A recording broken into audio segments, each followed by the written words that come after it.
Looking back, Nero clearly remembers how at 12, during his ritual, he was given the water brand, a sign that ultimately this changes his entire life. Holding his hand, he understands this one symbol decided his entire fate.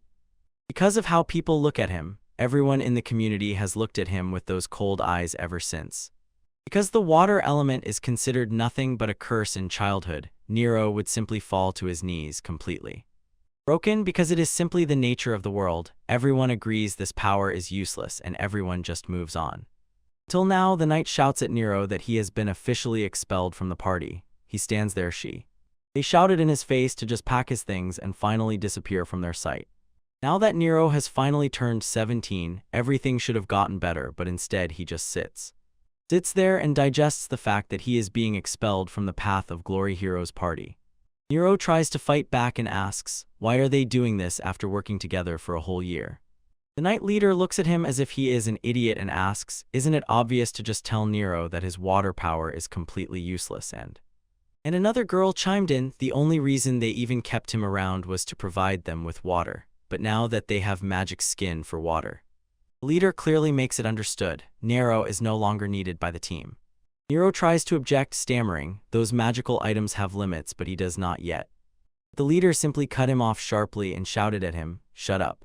He does not calm down, shouting that Nero has never been an assistant in a real fight, and the force of this shout pushes Nero back, causing him to stumble. The leader straightened to his full height, loudly said that it was not just his decision, looked at Fea Serena and asked if she agreed. The woman from the group nodded and said it was true, addressing Nero. His weak magic from now on will only be a burden to them, and meanwhile while Fea Serena simply closes her eyes and says that this must be what God wants. The leader throws a pouch of coins at him and says, payment for release, so that Nero later does not run around and cry about how he was treated.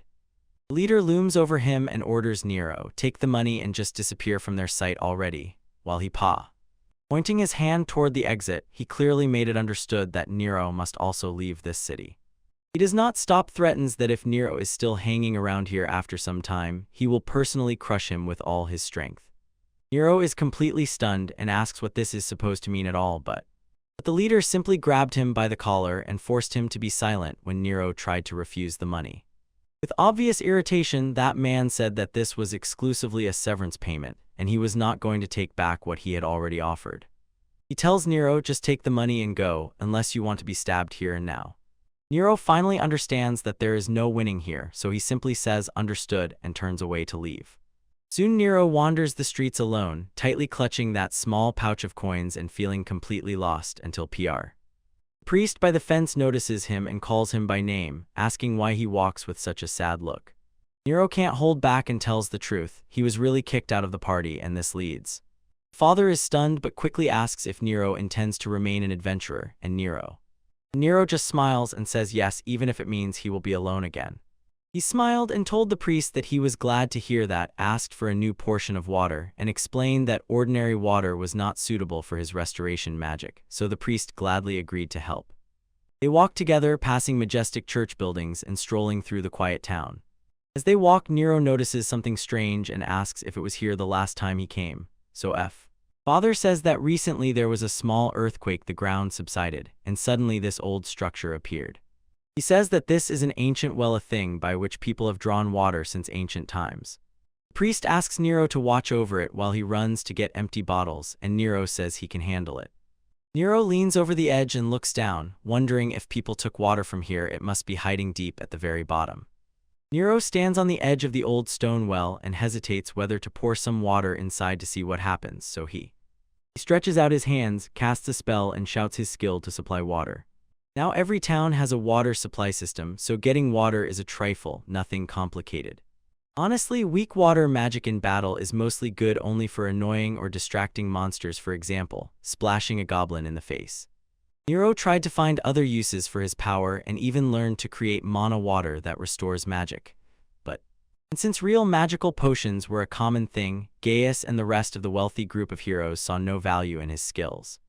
Approaching closer, Nero grabbed the well's rope and pulling, immediately felt it was much heavier than he thought.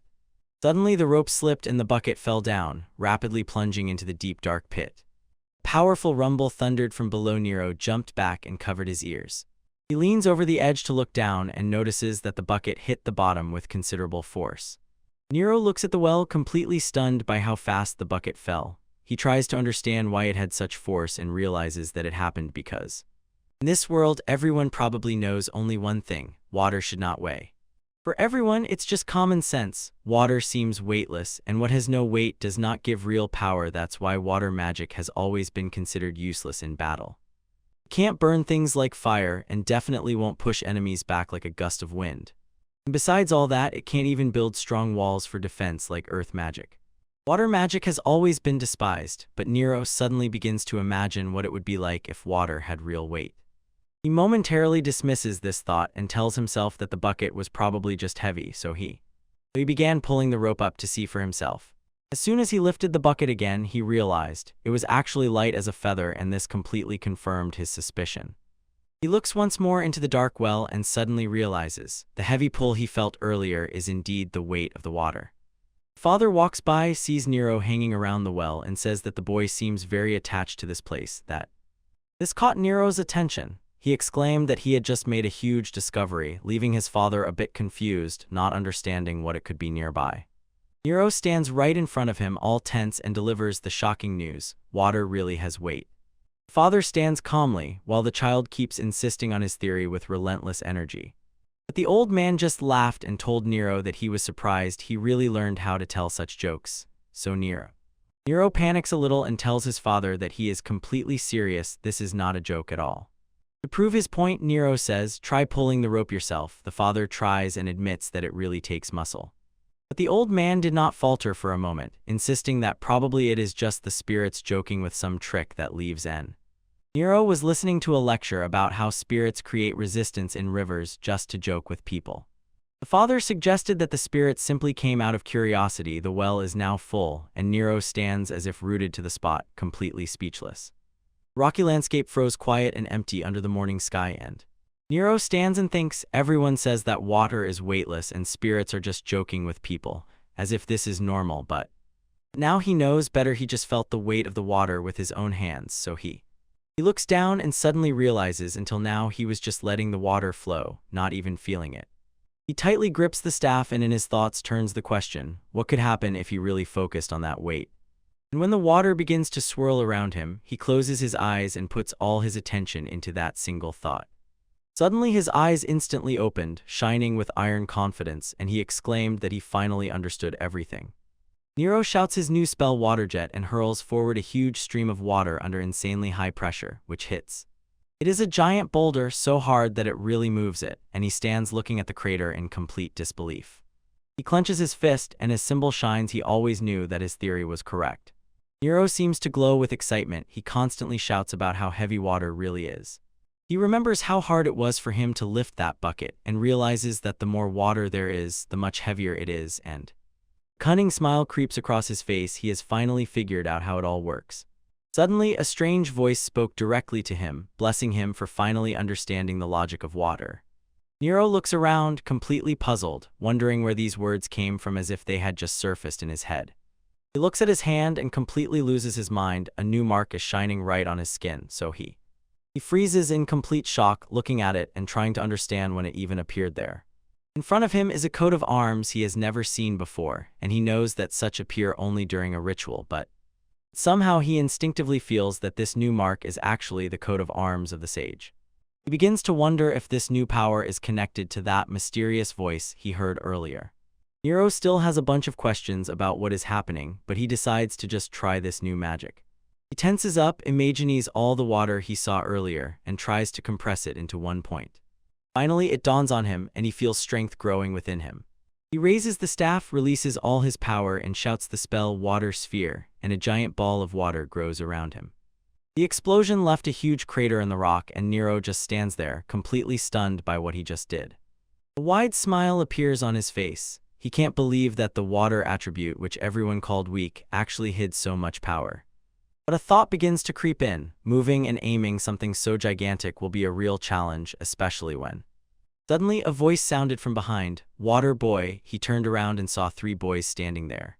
On their faces were angry looks, and the leader asks, what is he even doing in the middle of nowhere? Nero asks if they need something, but the boy just says that he was kicked out of the hero party. Gang boss says he saw Nero coming out of the hero's house with a bag of gold and asks so they were just paying for silence. He and his buddies started mocking him, asking why a boy with such weak water abilities needs so much money. The boy tells Nero to just give him the bag, assuring that they will find a much better use for it than he ever could, but Nero won't tolerate this. He asks since when travelers became thieves and tells them that what they are doing is a real crime. The leader just smiles crookedly and says that it's not a crime if they don't get caught, and getting rid of a loser like Nero will be very easy. Nero notices the man pulling out a weapon and instantly realizes in front of him is a person with a combat emblem. So instead of mana for magic, this guy fuels his physical attacks with his own life force. The bandit bursts inside, shouts for them to start already, and at the same moment activates a skill called Severing Enhancement, and Nero understands that this guy is really trying to kill him, so he decides standing still and letting himself be cut is not an option. He imagines water gathering and compressing into one point, preparing to unleash a huge splash of power. Nero puts all his strength into it and shouts for his water magic to finally work. He launches a heavy water ball straight ahead. The explosion is so powerful that the bandits didn't react at all. And then this sweeping rush hits them like a wall and throws everyone back. Mage struggles, barely finding footing, curses and asks what that crazy power he just saw was. Ground is completely shattered. Behind them lies a huge crater. All three go crazy, scream in complete shock. They can't believe that a weak emblem did this. Even Nero looks at his hand, surprised that his simple water magic can really be so unparalleled.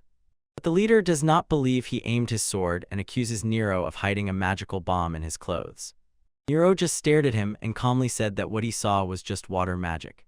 The bandits start shouting that he is a liar, not believing that water could cause such an explosion at all.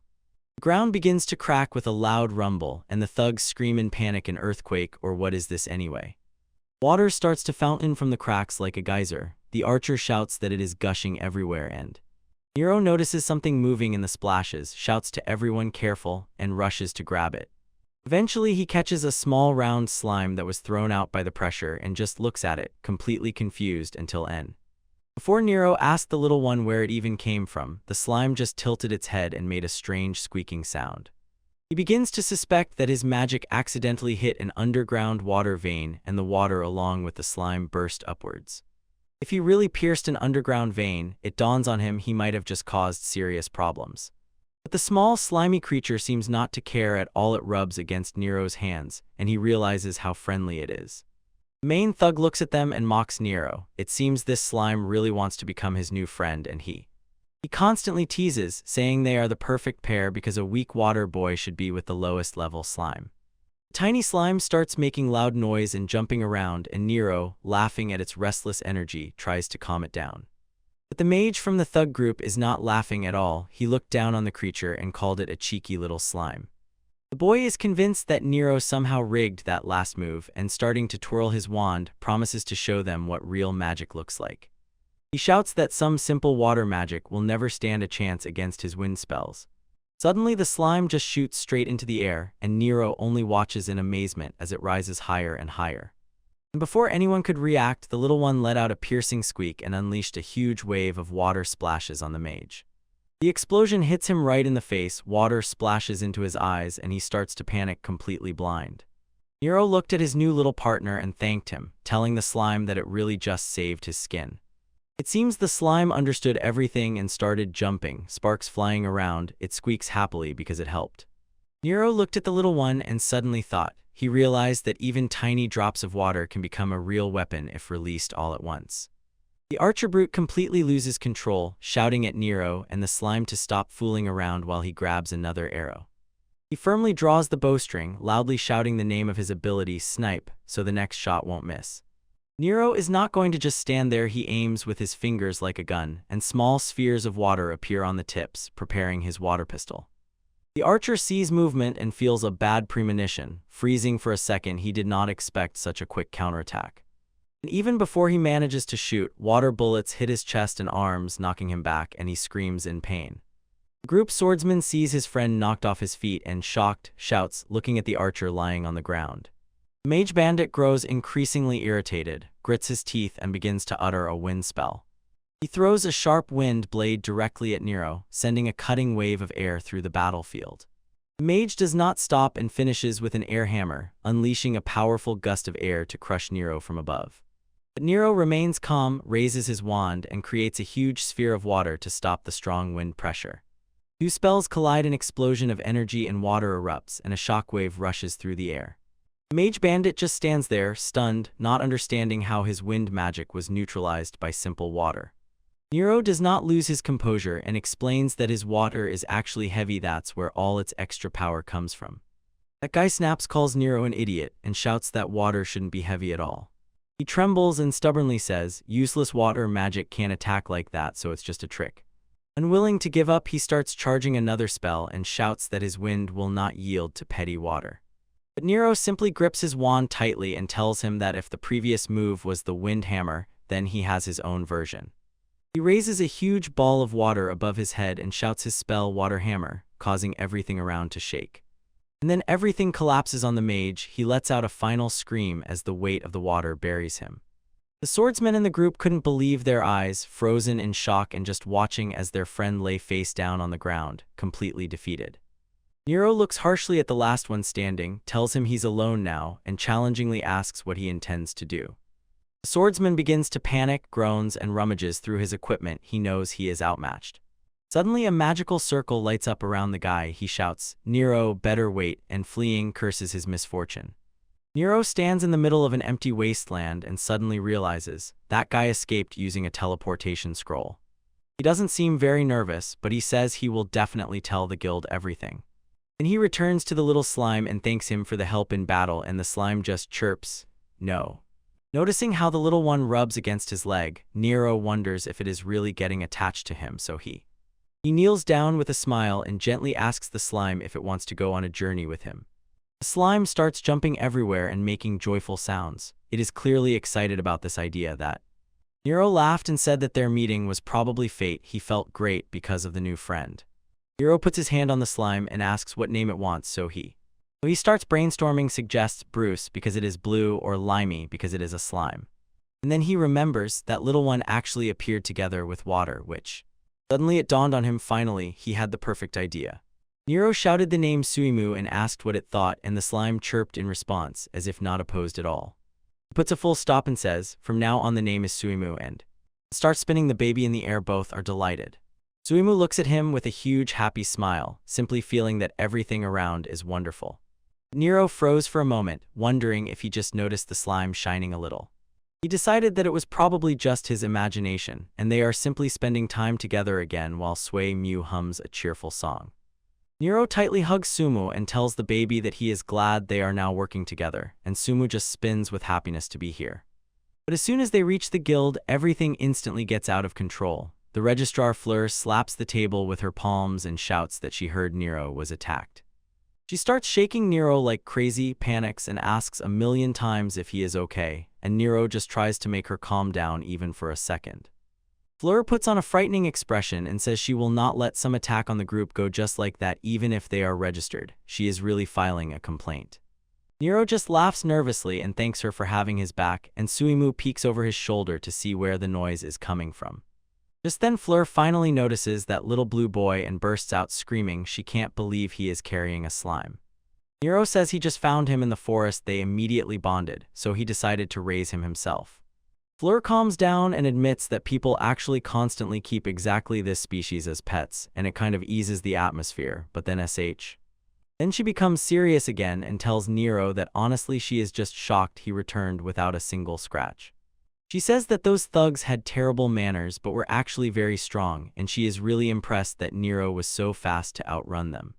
Nero insists to Fleur he actually did not run away, he used magic to fend off those guys, and Suimu chirps as if supporting him.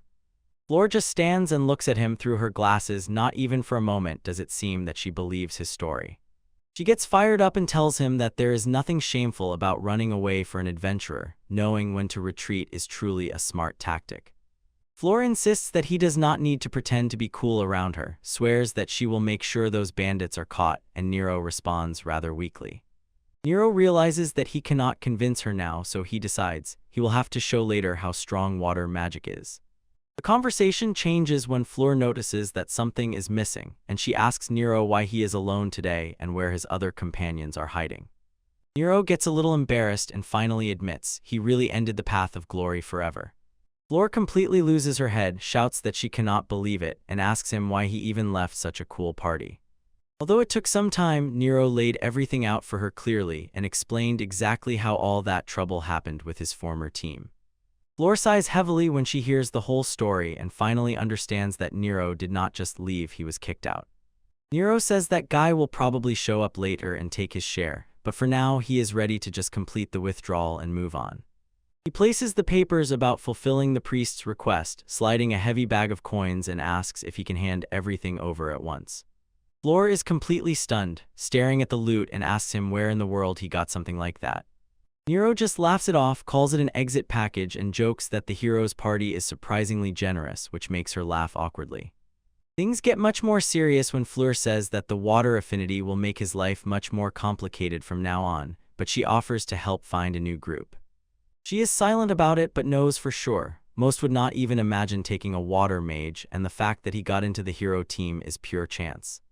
Nero catches the hint, thanks her for the concern, but calmly says that he is actually doing great on his own. He looks on the bright side and with a spark in his eyes tells her that now, with Suimu by his side, he has a bunch of things he wants to try. Fleur finally smiles, seeing that he is okay, and says that she is always nearby if he ever needs someone to talk to. They said goodbye and Nero leaves the guild with a pleasant anticipation of whatever lies ahead. Nero goes out into the city, takes a deep breath, and whispers to himself, "It's time to move." He walks down the street with Suimu on his shoulder, suggesting to find an inn and something to eat and asking the little one what he wants. The scene returns again to the Adventurers Guild building. The sun begins to set over the roof. The Knight Leader approaches the counter with a stern look and tells Fleur that he must officially process Nero's exclusion from their team. Fleur says something that catches him off guard. He freezes and asks her to repeat what she just said. She says that his papers are not needed. Nero has already come and completed the removal himself.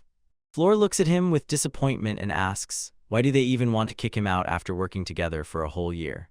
The Knight Leader just snorts and turns away, implying that the guy simply didn't fit their elite group. He sharply waves his hand, turns his back, and throws, "Did Nero even have the dignity to leave the city already?" Fleur bursts out in outrage and shouts back that just because he is no longer on their team doesn't mean Nero has to leave his home. One of the thugs approaches the Knight Leader, acts tough, and loudly says he disagrees with what was just said. He starts slandering Nero, saying he never liked him and that trash like him shouldn't be in the city at all. That guy continues laughing, offers to join the party himself, and says he would be much more useful than some loser who only knows how to make water F. Fleur rushes to intervene and make him shut up, but she doesn't even manage to say a word, and suddenly everything turns violent. The Knight Leader hits him so hard that he starts spitting out water and can barely ask what just happened, gasping for air. Standing over him, the Knight Leader called him a worthless private and asked, "How can you be useful if you can't even dodge a blow that was supposed to be weak?" The younger guy from the party also intervened, saying that only those who actually worked with Nero can slander him. He coldly told the bandit that some random nobody has no right to pretend to know anything about Nero or how much he is worth. The Knight Leader seems about to explode, looks at that guy with a terrifying gaze, and directly says he will kill him. The bandit trembles and is all sweaty, trying to act tough and tell the hero don't get cocky, but he is clearly scared. The thug trembles in his boots when a new voice cuts through the air. A woman from the party says she agrees with that guy and warns him that if he says even one more word, she will make him regret it. She pointed her staff right at him, dark energy swirled around him, and she asks if he wants to try exploding for a change, while Fea Serena just looks at him with a horribly empty gaze. That is enough to break him. The bully starts shouting apologies and runs away at full speed, and the rest of the company just stands and watches him run, looking completely annoyed by the scene. Later, looking at the city, the Knight Leader can't get rid of thoughts about what happened. Did the girl really stand up for Nero, the very guy they just kicked out? But he pushes the thought away, telling himself it's just his imagination. Meanwhile, deep in the forest, Nero tests his new power. He shouts a command and launches a heavy water sphere. The pressure is so insane that it literally breaks several giant trees in half. Nero looks at his staff with a big smile and feels relieved. It seems the magic that appeared yesterday works perfectly, and he clearly already knows how to handle it. But here Suimu begins to act up. A small, slippery creature jumps at the brush and Nero looks back, wondering why she suddenly got so excited. He follows her to a big tree and asks if that is exactly what she wants to eat. Far up in the branches hang several large ripe fruits, and Suimu seems determined to get them. Nero remembers that she also madly loved the fruit they ate yesterday. He watches as the little slime almost jumps with anticipation of a snack, but then notices a small problem. He surveys the height of the branches and says that in such clothes it will be very difficult to climb there, but just as he is thinking, Thish notices something strange right nearby. Nero freezes in complete shock as a long, watery arm grows out of Suimu. The small, slippery creature stretches all the way to a high branch and, as if nothing, plucks a fruit that leaves. Nero looks incredibly impressed. He tells Suimu that she is simply amazing because she can do such things, and she just happily chirps and tightly holds her new treat. Nero does not calm down, telling that she can stretch and move things even though her body is essentially water. Suimu seems to be in paradise, tightly hugging her apple, but then Nero's face suddenly changes. He falls silent, his eyes wide open. A crazy idea just clicked in his head, so he begins muttering to himself, saying that he finally understood. He realizes that if he applied the same logic that Suimu just applied to her body to his own water magic, he could to really change everything. He shouted that he has it, as several glowing spheres of water began to appear around him in the air. He wastes no time and immediately tests it. Shouts a new spell, water whip, and thick strings of water under pressure burst from his place, whipping through the trees until the whips really wrap themselves around the heavy trunks. Nero even exclaims in surprise as he sees the watery tentacles grab the branches and hold tightly, and he cannot help but laugh. On his face is a wide smile. He understands that this new trick will be very useful to him, so he turns to the little slimy creature and gently strokes it, thanks it, and says that all this inspiration is thanks to it, and Suimu just chirps in response, as if proud to have helped. Nero cheered up and tells Suimu that with his new trick they will be able to keep taking orders as before. He asks both to try hard, and the little slime chirped in response, so the scene returns to the city, where the sun playfully shines over the rooftops and someone in the guild, reaching for a stack of papers on the table, casually remembers the quest boards. Floor picks up a certain sheet, smiling awkwardly, and suggests maybe Nero should first try a quest to gather herbs. But Nero just stands and looks completely expressionless. He slowly repeats aloud herb gathering in response to her, as if he doesn't believe it. Until he finally snaps. He shouts that such tasks are only for complete beginners who have just started, and he begins to insist. Even if he works alone now, he is still an E-rank adventurer and should take quests that truly match his level. Floor does not back down and looks at him sternly. She says that earlier he completed those dungeon quests only because there was a whole team nearby covering his back. And she reminds him that those three in the team were all D-rank, and directly says that alone it's a completely different matter, although it may not be so. Nero lowers his gaze, quite depressed, and mumbles to himself that now everything is different because he finally knows how to fight. Nero mentally scolds himself. Words alone won't do. He didn't even show Fleur that he won the previous fight thanks to water magic, so he needs something visual to prove that he can really stand up for himself. Suddenly he bursts out screaming and sharply stretches out his right hand. Fleur says that a completely new emblem appeared on his palm, but she just rubs her head as if it hurts and asks him what he's talking about. Fleur looks blankly at his open palm and sharply asks where exactly that supposed emblem is. Nero starts sweating, looks at her with a nervous smile, and asks if she really doesn't see it. He keeps pushing his hand right under her nose as if pleading her to take a closer look. Fleur looks for a second and says she finally understands what's going on, and it just confuses Nero. She tells him that he's clearly at the age when boys start acting a little weird, and she throws him a self-satisfied look and says she completely understands this desire to believe in some secret, as if suddenly a special power awakens in you and you become the main hero of some story. She says it's just a phase everyone goes through at least once in their life, and Nero with his little slime friend lose their minds. Both scream in complete shock because she thinks he's just pretending. Nero looks at his hand and feels completely defeated. He can't understand why she doesn't see the emblem when it's right here, but FFFF. Fleur becomes serious again and tells him that if he decided to take on harder quests, she has no right to stop him, but she still has doubts. Fleur looks him straight in the eyes and tells him to really think everything through carefully before making his choice. She notes that although everyone is used to adventurers getting hurt sooner or later, reckless actions never end well, and Nero just looks around at her, feeling her sincere care when she says her name. He carefully looks at the bulletin board, recalling that only yesterday he had his first real fight. He knows he needs a quest that truly matches his level, so he sent. And then he comes across an order to collect magical herbs, specifically 2,500 blue roses for crazy money. They pay excellently, but he begins to realize the high quota makes the job much harder than just picking ordinary weeds. Since the rank fits and there are no legendary monsters in the forest, he decides this is the best way to test what he is really capable of, so he sent. He tears the paper off the board and tells Fleur that he wants to take this very job. Fleur looks a bit worried and notes, even if the monsters aren't that strong, the forest hides a bunch of different plants, so acting alone is quite risky. Nero just smiles widely and says everything will be fine because Suimu is going with him, and the little slime cheerfully hums along. Fleur looks at them and thinks, the child is really cute. She doubts whether this tiny slime can fight at all. Nero tells her that Suimu actually saved him when those adventurers attacked earlier, so he knows he can rely on her and sent.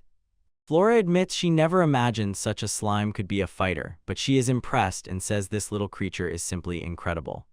Since the quest exactly matches his rank, she says she really can't refuse, though she looks a bit anxious. She persistently asks him to be very careful and reminds him to buy potions if he can afford it, and Nero just waved his hand and set off. Suddenly Fleur remembers the hero's squad from yesterday, tries to say something but there is no trace of them anymore. At the bustling market, Nero asks Suimu if she wanted to have a snack before going into the forest. He asks if she wants an apple, laughing at how this little slime simply adores fruits. He says they still need to stop by the church later and ask the priest for some potions, but then. And suddenly out of nowhere appears the knight leader of his former company and shouts his name. Nero freezes in place. Nero turns around and sees. Guy looks completely irritated and Suimu just continues chewing her apple gooey. The man immediately burst out shouting, loudly asking why Nero is still in town if he was told to leave. But Nero just waved off that arrogance and instead decided to introduce Suimu to his former comrades. The boy stands all serious and reminds everyone that he is the hero of this group. The rest of the squad follows their example. Fia smiles and says she is a mage, and Serena quietly adds that she is a healer. The boy looks at the slime with a superior gaze, as if asking what it is even doing here. Nero says that her name is Suimu, and they have been traveling together since they met yesterday, so. Guy simply glanced back, squinting his eyes, and Nero couldn't hold back. She asked if he had a problem with her. Guy. The boy sharply says that they have nothing to say to him, and demands to know when he will finally leave. But Nero remains completely calm and tells the boy that he has no intention of leaving the city at all. Nero says that this is where his adventurer's journey began. The whole city is like a home to him, so he firmly says once again that he will not go anywhere. The boy just stands there. It is clear how the answer completely upset him, but then he clenches his sword and tells Nero that with his weak skills he will never succeed. In this city, he tells Nero to head west to a place called Norland. Nero is a bit puzzled when Guy explains that it is just a quiet rural town with.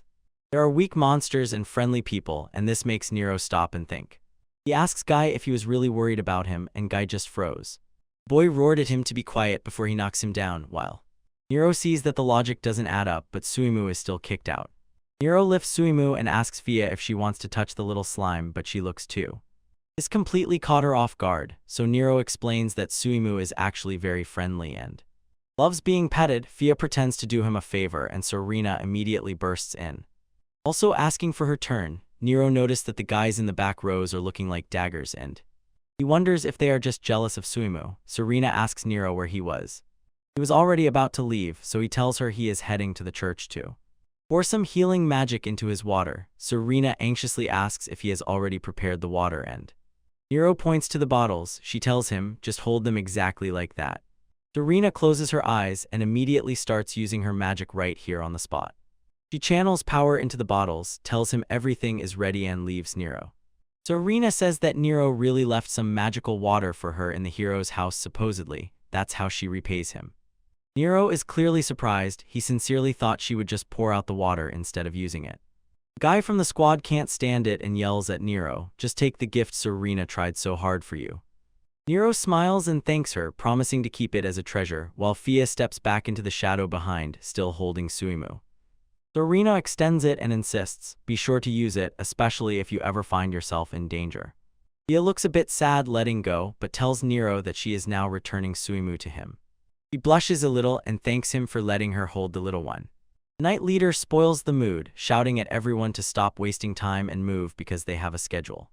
Nero raises his head when the leader calls his name one last time, but does so not gently at all. He tells Nero, "Just get out of the city, I finally found a cute pet instead of you." Nero looks down at Suimu and asks the little slug if he really considered him cute, but Guy completely loses it, blushes and yells that he couldn't have felt that before, threatening to cut Nero into pieces. Finally, the company moved away, leaving Nero alone on the street. He stood and watched as his former comrades slowly disappeared into the city. Nero adopts a serious expression and thinks to himself that Guy's farewell words were less an insult and more a warning to stay away. He notices that no one in the company even sees his new emblem, so he smiles at Suimu and says that it's time for them to move on as well. While the city buzzes and people are busy with their affairs, someone lurks in the shadows, watching everything closely.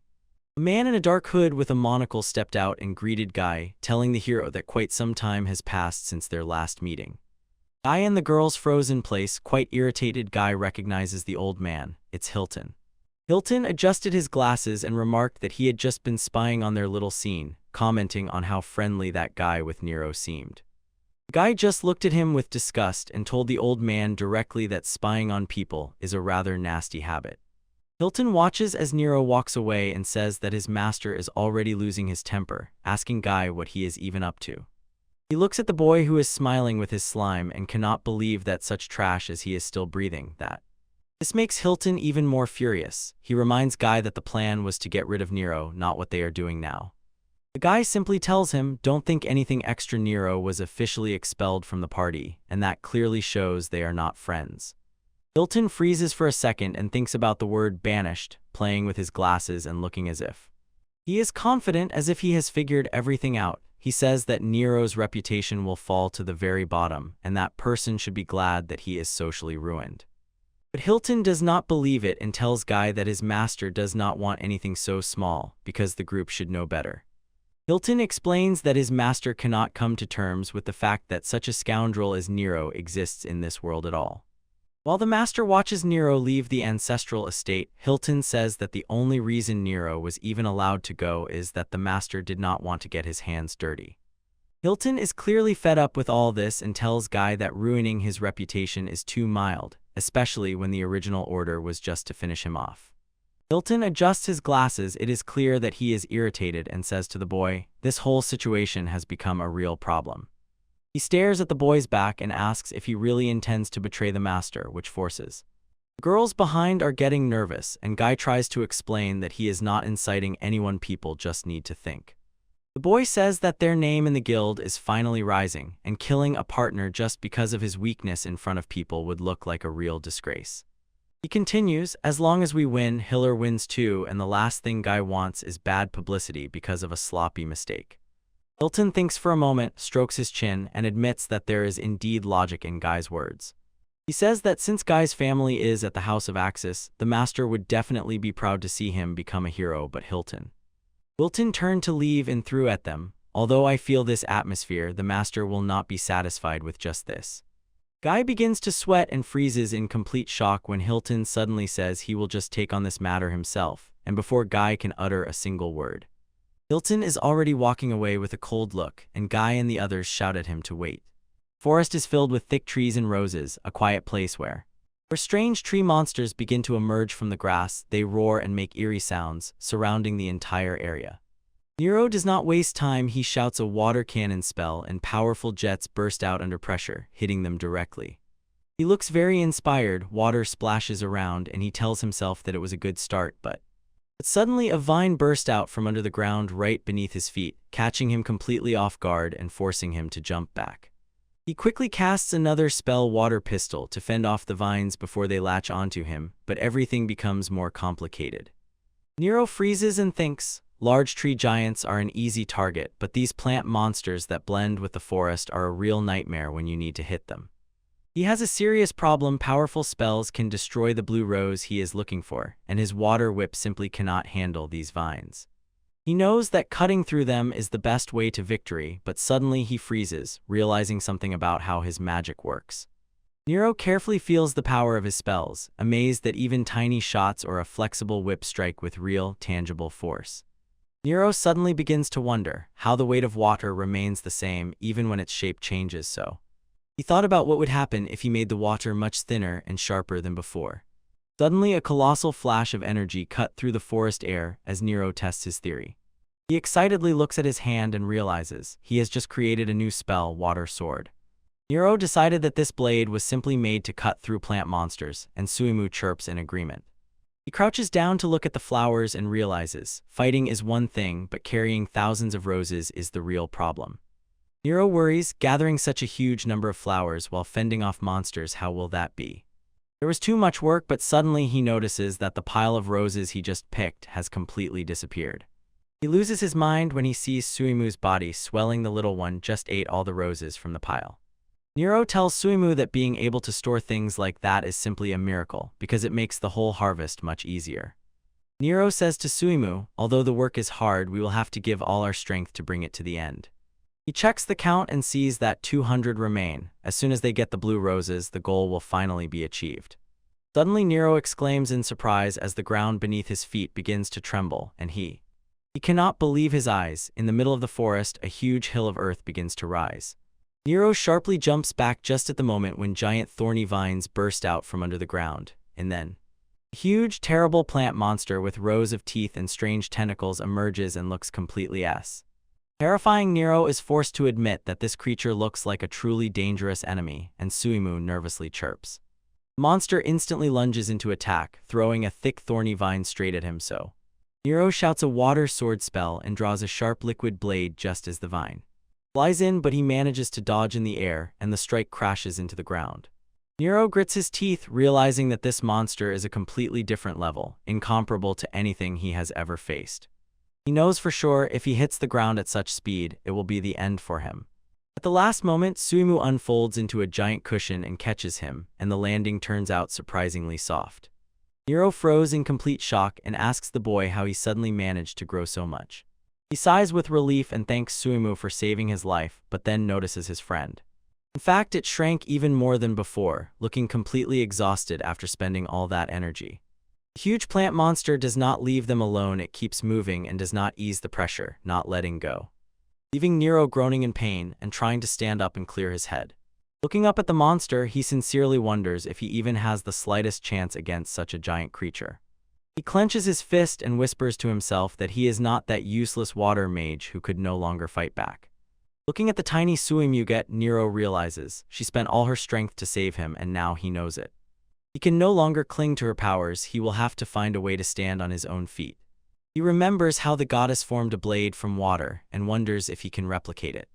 Something similar happened while the giant plant monster sent more vines that pierced right into him. Nero loudly shouts his new spell, Water Guardian's Shield, and a huge wall of water envelops completely around him, and he sighs with relief. He really managed to figure it out at the last moment. But looking through the water at the monster, he knows just defending that won't be enough.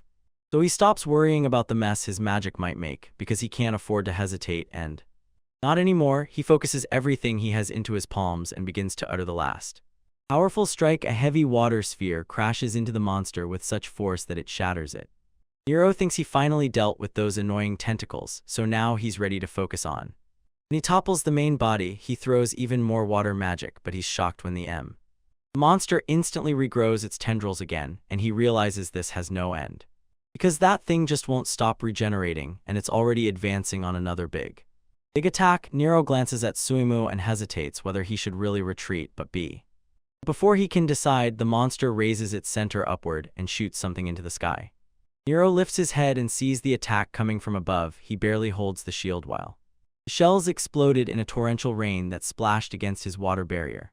He suddenly realized that liquid was actually acid, and if it hit him, it would be very bad. Bad news, but suddenly he freezes. There was something strange in the monster's movement. Nero stops and suddenly notices something in the monster's movement, and with horror wonders what will happen in such a case.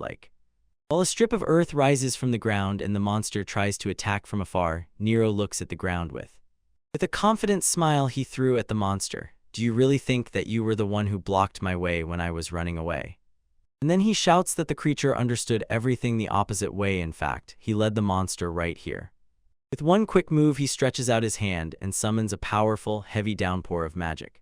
He called upon his water magic acid rain. The liquid surged and completely soaked the giant plant. The water begins to hiss and melt. Nero thinks about the fact that it was his first time changing how water works, but everything turned out well. Since the monster had previously kept away from acid, it realized that this was its weak spot and says that he moved only because he did not want to see his blue rose melt any longer. Standing over the pile, he notices something strange. Right in the middle of that molten pile, a small object is glowing.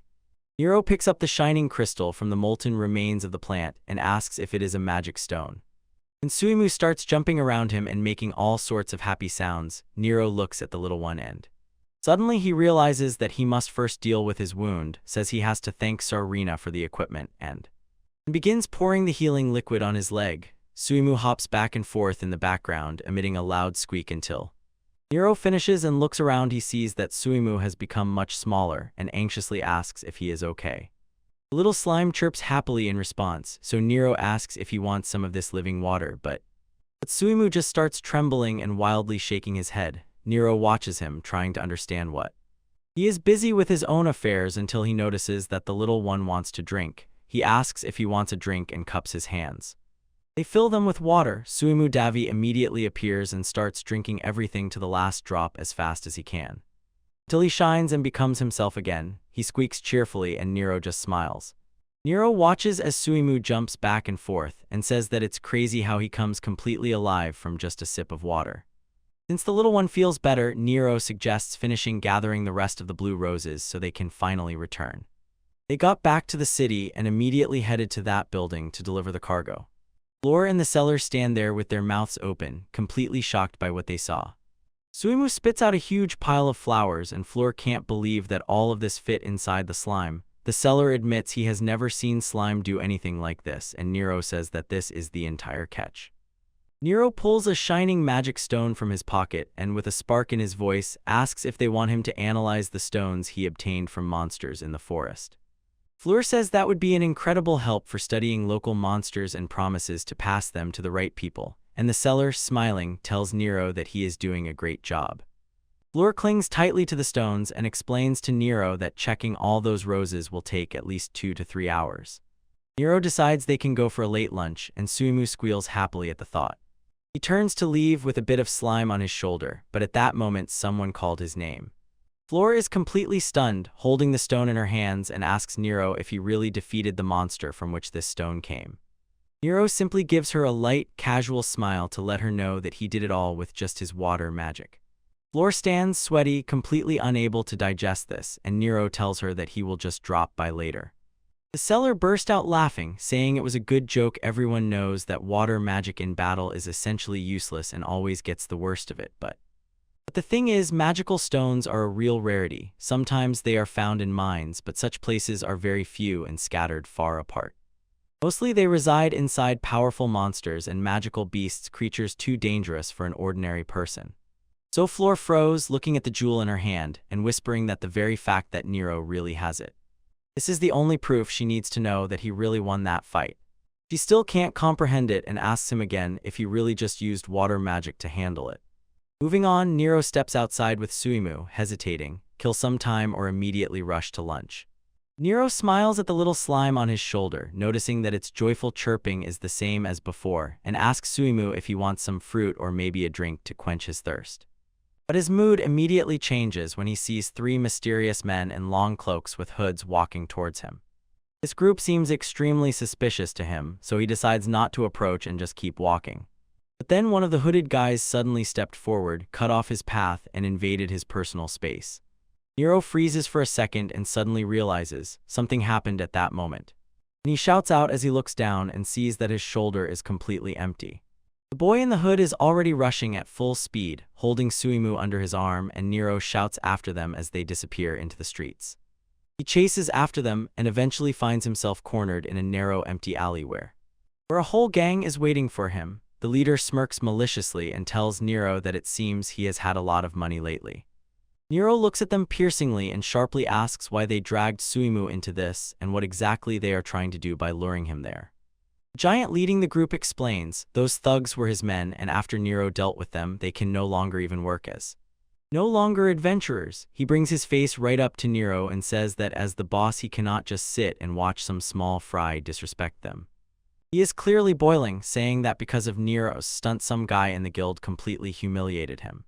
But Nero doesn't understand, asks what some random offense between the leader and some other guy has to do with him. Nero indignantly tells them he can't believe they went to such trouble to kidnap his slime just because of such a contrived insult. And honestly, he just blurts out that he doesn't even know who these people are at all. This finally drove the boy holding Suimu out of his mind. He shouted at Nero to stop playing with them. Nero pauses for a moment, looks into their faces, and finally remembers, asking if these are the same losers who tried to attack him a little earlier. The boy grins and says it was about time to remember, especially since Nero is the reason why they are now treated like fugitives. For them, this is real chaos. They cannot join guilds, and other adventurers constantly hunt them, making their lives a complete disaster.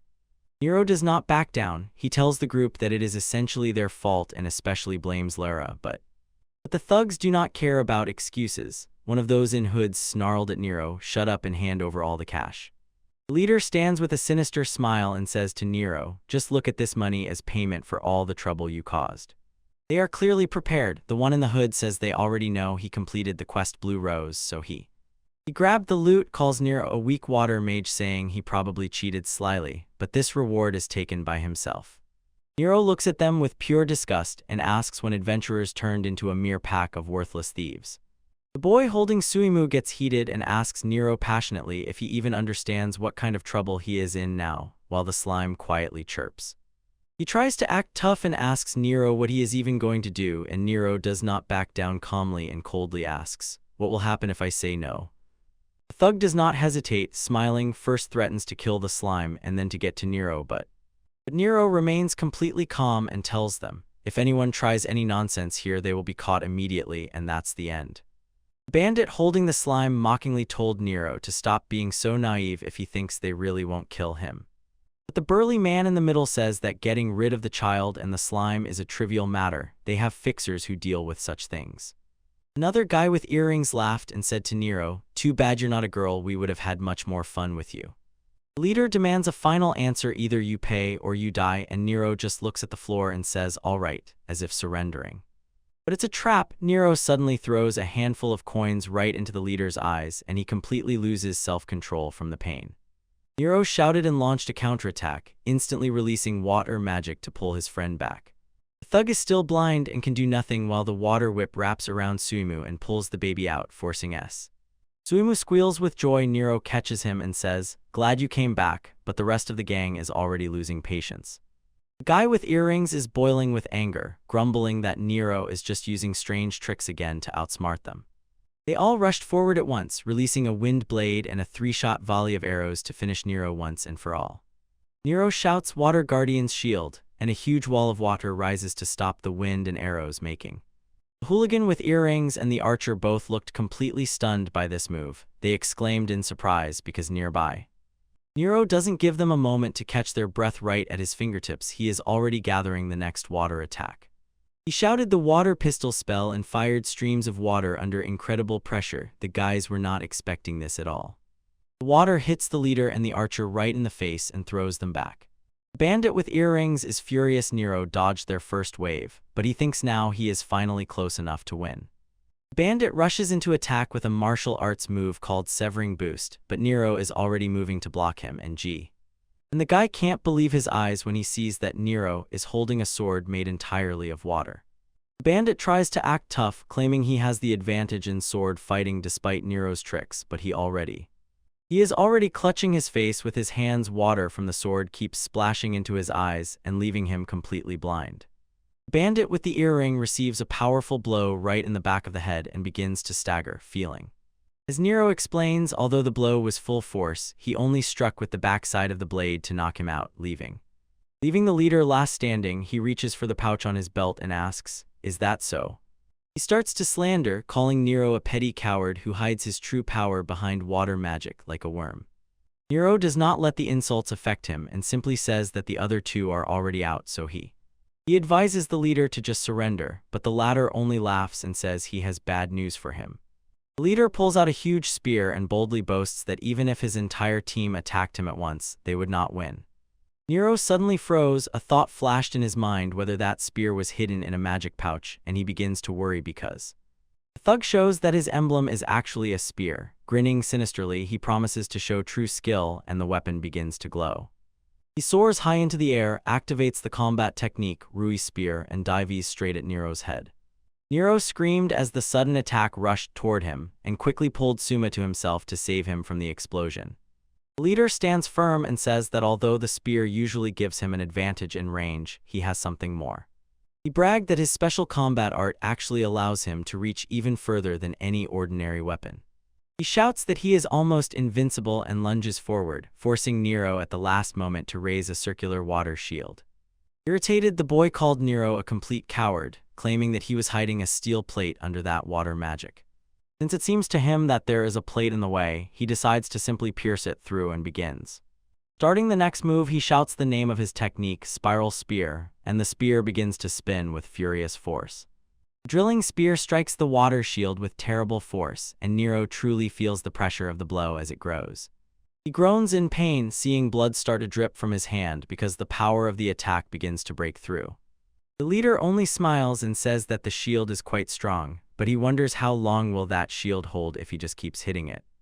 Nero begins to worry. His water shield is unlikely to withstand the spear's furious force much longer, and he realizes a powerful counterattack is needed, but the magic will have to be hidden and restrained so as not to destroy the entire city around.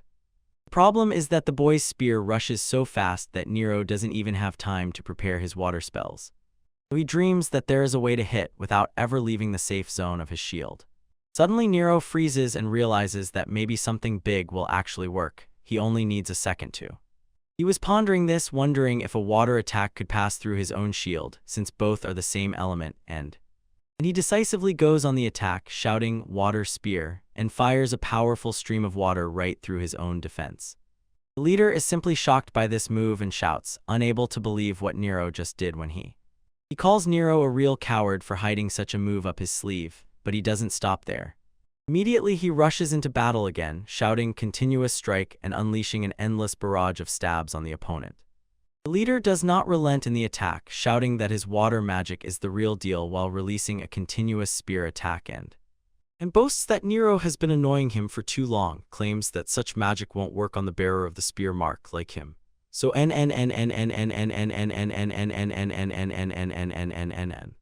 So Nero remains calm and begins whispering the incantation of his water magic, preparing for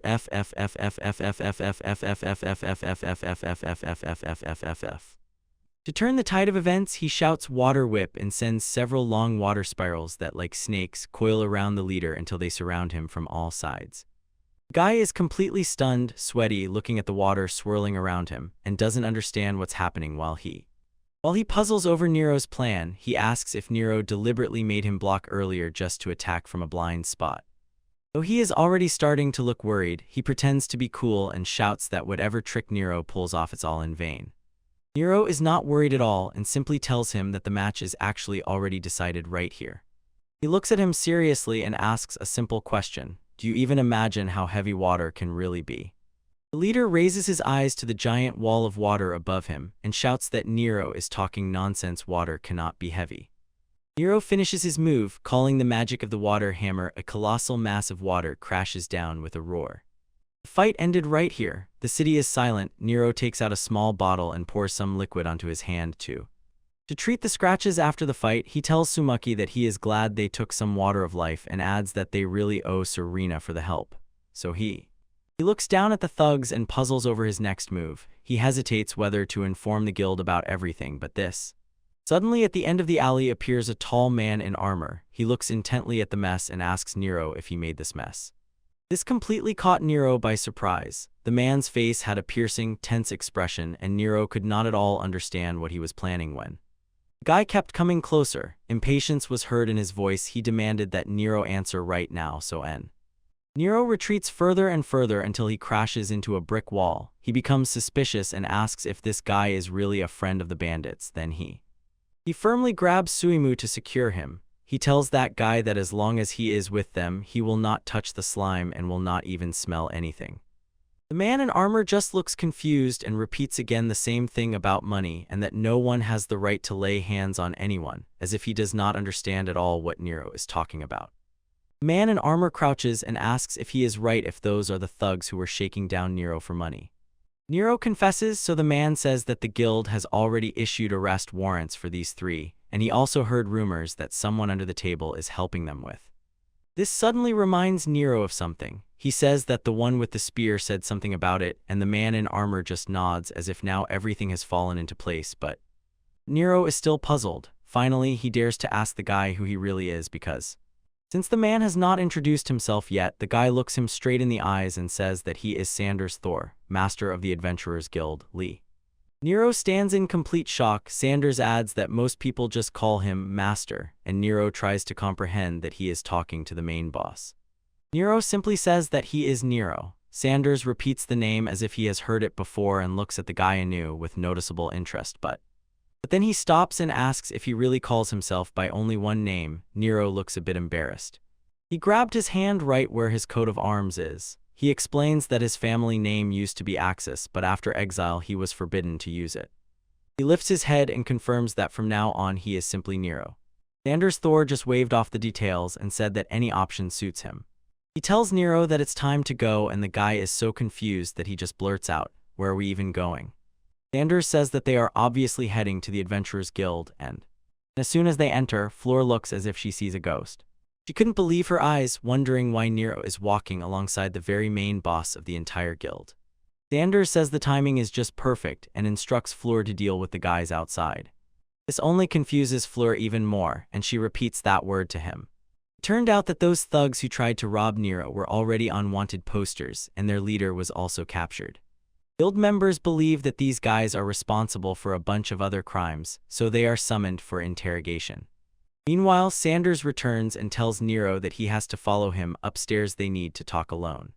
A tall girl with long hair opens the door and warmly welcomes the room, catching Fleur by surprise as she watches. She looked around. Fleur tells the visitor that if she is looking for the guild master, he just went into a private room with a new adventurer. The visitor calmly accepts the news and says she understands. She will just wait there until they finish. In one of the private rooms down the corridor, the atmosphere is much more serious when Sanders sits opposite Nero. He tells the boy that he has an important question for him, so Nero stands and asks what exactly the guild master wants to know. Sanders pulls out a large magical stone and asks Nero how he managed to defeat the monster from which this stone comes, agriflession. Nero simply raised his hand and explained that since he was given the water crest, he used water magic to win the fight.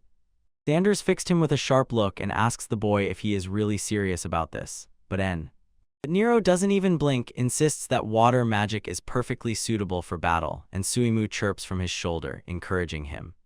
Sanders walked across the room with his back to the boy and says that this whole story is just too incredible to believe. He says everyone knows water magic has no real power in battle, and Nero rushed to interrupt, telling the guild master that he is missing one side of the matter. He looks him straight in the face and explains that water is actually very heavy, This stops Sanders in his tracks. He repeats those words as if he heard the dumbest thing in his life, and Nero gets a bad feeling because of this reaction. Suddenly, Sanders leans back and just starts laughing. His loud laughter fills the entire office, and Nero stands feeling completely awkward. The giant wipes a tear from his eye and tells Nero that this idea is a complete surprise, and honestly, it's one of the funniest things he's heard in a long time. Nero does not give up and directly tells the master that he is not joking. He insists that he is telling the absolute truth, but in Sanders' eyes appeared a sharp look. The laughter stopped. He asks if the boy is really serious, because how can one believe such a crazy story after hearing it only once?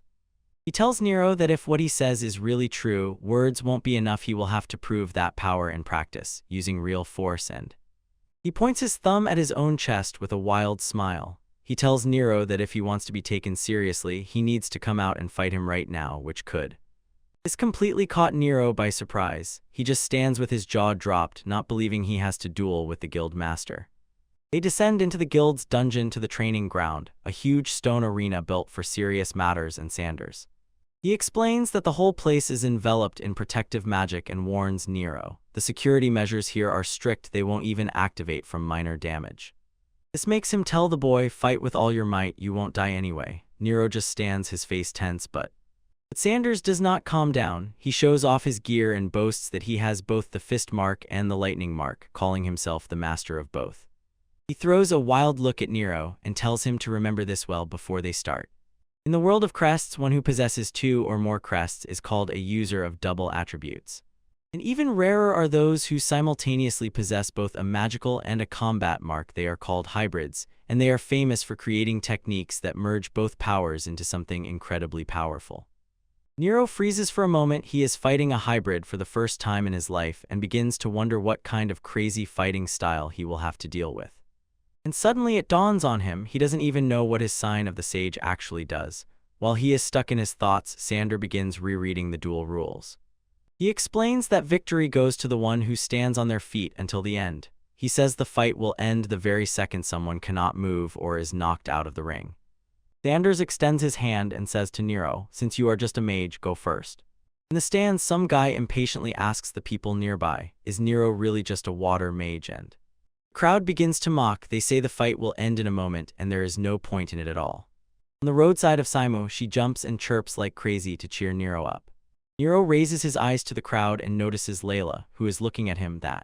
Suddenly he realizes, although a guild master stands against him, now is the best time to show everyone how powerful water magic is. A serious expression appeared on his face. He shouted that he would no longer restrain himself. Releases his hydrojet, a spell that sends a huge stream of water rushing through the arena and charging straight at Sanders. Sanders froze completely from the power of the blow and, muttering, tries to fend it off, but the force was so powerful that it began pushing the giant back across the stone floor, and he cried out in surprise. Sanders groans and swings his hand, breaking through the water pressure with a heavy blow that clears the air. Watching this, Nero begins to sweat and realizes that he was too naive, thinking he could simply push the guild master out of the ring. Sanders shouts that the real fight is finally starting and lunges forward with a fist crackling with electricity. So Nero stands his ground and summons his water guardian shield to block the incoming strike. Sanders yells his attack, Thunder Fist, and drives his hand straight into the water wall, which scatters sparks in all directions as lightning from his gauntlet screeches across the surface of the magical shield, until everything explodes into a million droplets and throws them both across the arena. Nero, pressing his hand to the ground, thought in shock, "I was so confident in that defense scene, couldn't believe it was shattered with one blow." Sanders stands and stares intently at his hand, as if sensing something was wrong in that exchange, and Nero notices his hesitation and instantly decides this is his chance to attack while the giant is distracted. Nero rushes into attack, shouting the water pistol spell and releasing a stream of high-speed water spheres. But Sanders just stands still and with one blow after another knocks them out right in the air, as if it were child's play.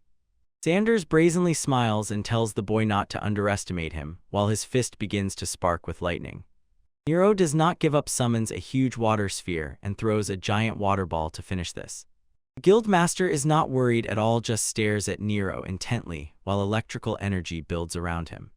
Then he roars, summons his thunder fist, and drives all that power into the ground, causing a huge explosion that could.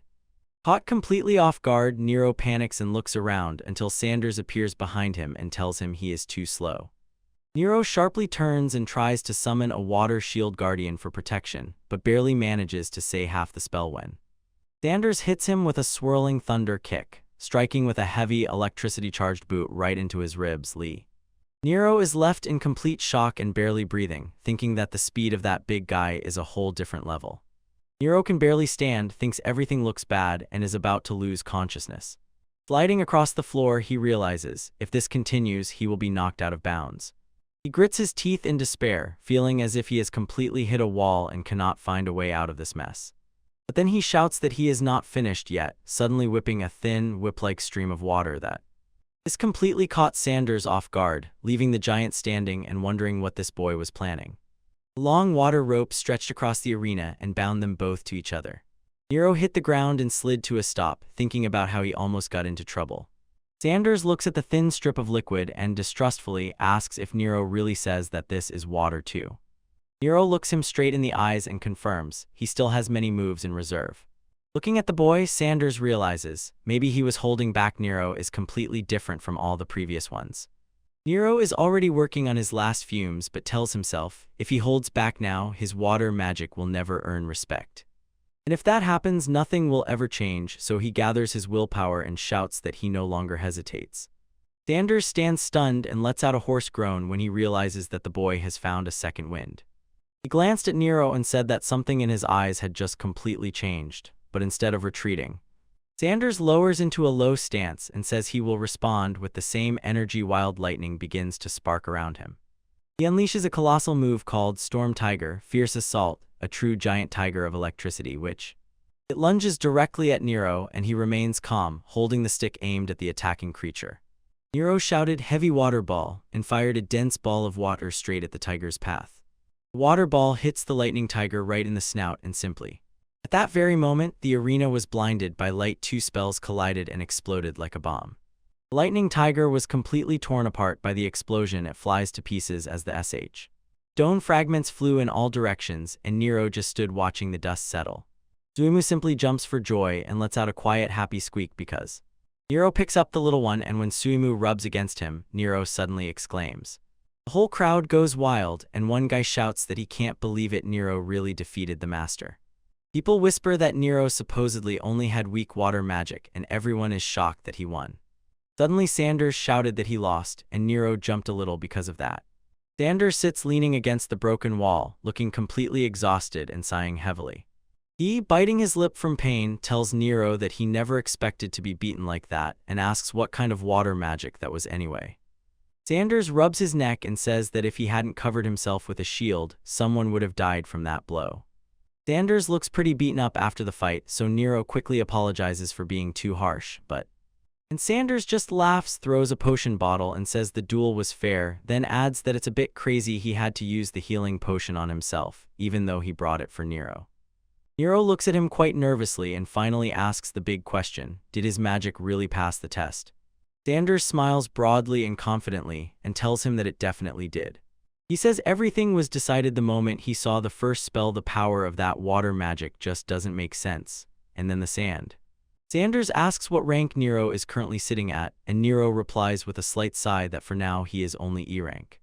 Without hesitation for a moment, Sanders tells him that from today he is officially D rank, and Nero just stands there, completely stunned because it doesn't fit in his head, so he asks Sanders if he is really sure it's worth promoting him like that. Sanders just waved it off. What difference does it make? Nero not only drove out the monster, he also defeated the master himself. Nero looks at him with complete disbelief and says he honestly can't believe that Sanders took their match so seriously. Sanders says, Nero, don't be a fool, he really fought with all his might during their fight. He smiles and adds that a real fight to the death is completely different from sparring, and Nero clearly tenses up because of this. Sanders admits that no matter what the stakes are, he knows Nero's strength and his water magic are real, and Nero feels a huge wave of relief, but as soon as Nero starts talking about how difficult his water magic is becoming, Sanders immediately raises his hand to stop him. He looks Nero straight in the eyes and says, even though you are strong, from now on you really shouldn't tell anyone about your power. Nero asks why he needs to hide it, but before Sanders can answer, a girl's voice sounds from behind, you are incredible, and Nero just stands there looking completely confused by such a sudden compliment. Tall blonde with an athletic build walks up to them with a wide smile. Sanders looked over his shoulder and asked the girl Eclair if she had been watching them the whole time. This clearly says that she was, and then she admits that she never expected to see a child who could really defeat her dad. Nero looks as if he just saw a ghost. His jaw almost dropped after hearing the news. Sanders stands like a stone, as formidable as always, and Nero's voice breaks as he tries to comprehend that this man is really Claire's father. Sanders solemnly introduces her to Nero. This is your daughter Claire, and she is an adventurer. And Claire simply sincerely gives him a huge friendly smile and says that she is pleased to meet him. Nero tries to politely say that he is also pleased to meet her, but blushes wildly. His eyes wander where they shouldn't. Sanders instantly grabs him, looms over him with a terrible look, and asks, where the hell are you looking? Causing Nero to fall into complete panic. Guildmaster smiled crookedly and warned the boy, his daughter has a bad temper. If he tries anything, she will definitely crush him. Claire tells her father enough, laughs and assures Nero that she is not scary at all, although her father just said otherwise. Suddenly she sharply changes the subject and leans too close to Nero's face. It left the poor guy completely confused. He couldn't utter a single word. Claire leaned closer, playfully blushing, and whispered to Nero that he really caught her attention. She completely catches him off guard, unexpectedly inviting him on a date. The poor guy screams in shock, and she just laughs at his reaction. Sanders silently watches everything, his face gloomy, quietly muttering that he definitely sees what is happening. Guildmaster stands with his arms crossed and with a creepy smile tells Nero that the two of them need to have a very serious talk. He barked at the boy to immediately follow him into the office, and Nero barely uttered yes because he was trembling so much. As soon as they go inside, Claire completely ignores her father's gloomy mood. She is glowing with excitement, looks at the slime on Nero's shoulder, and curiously asks his name. Nero tells her it's time to bathe, and Claire warmly greets the little creature, which responds with a joyful little chirp.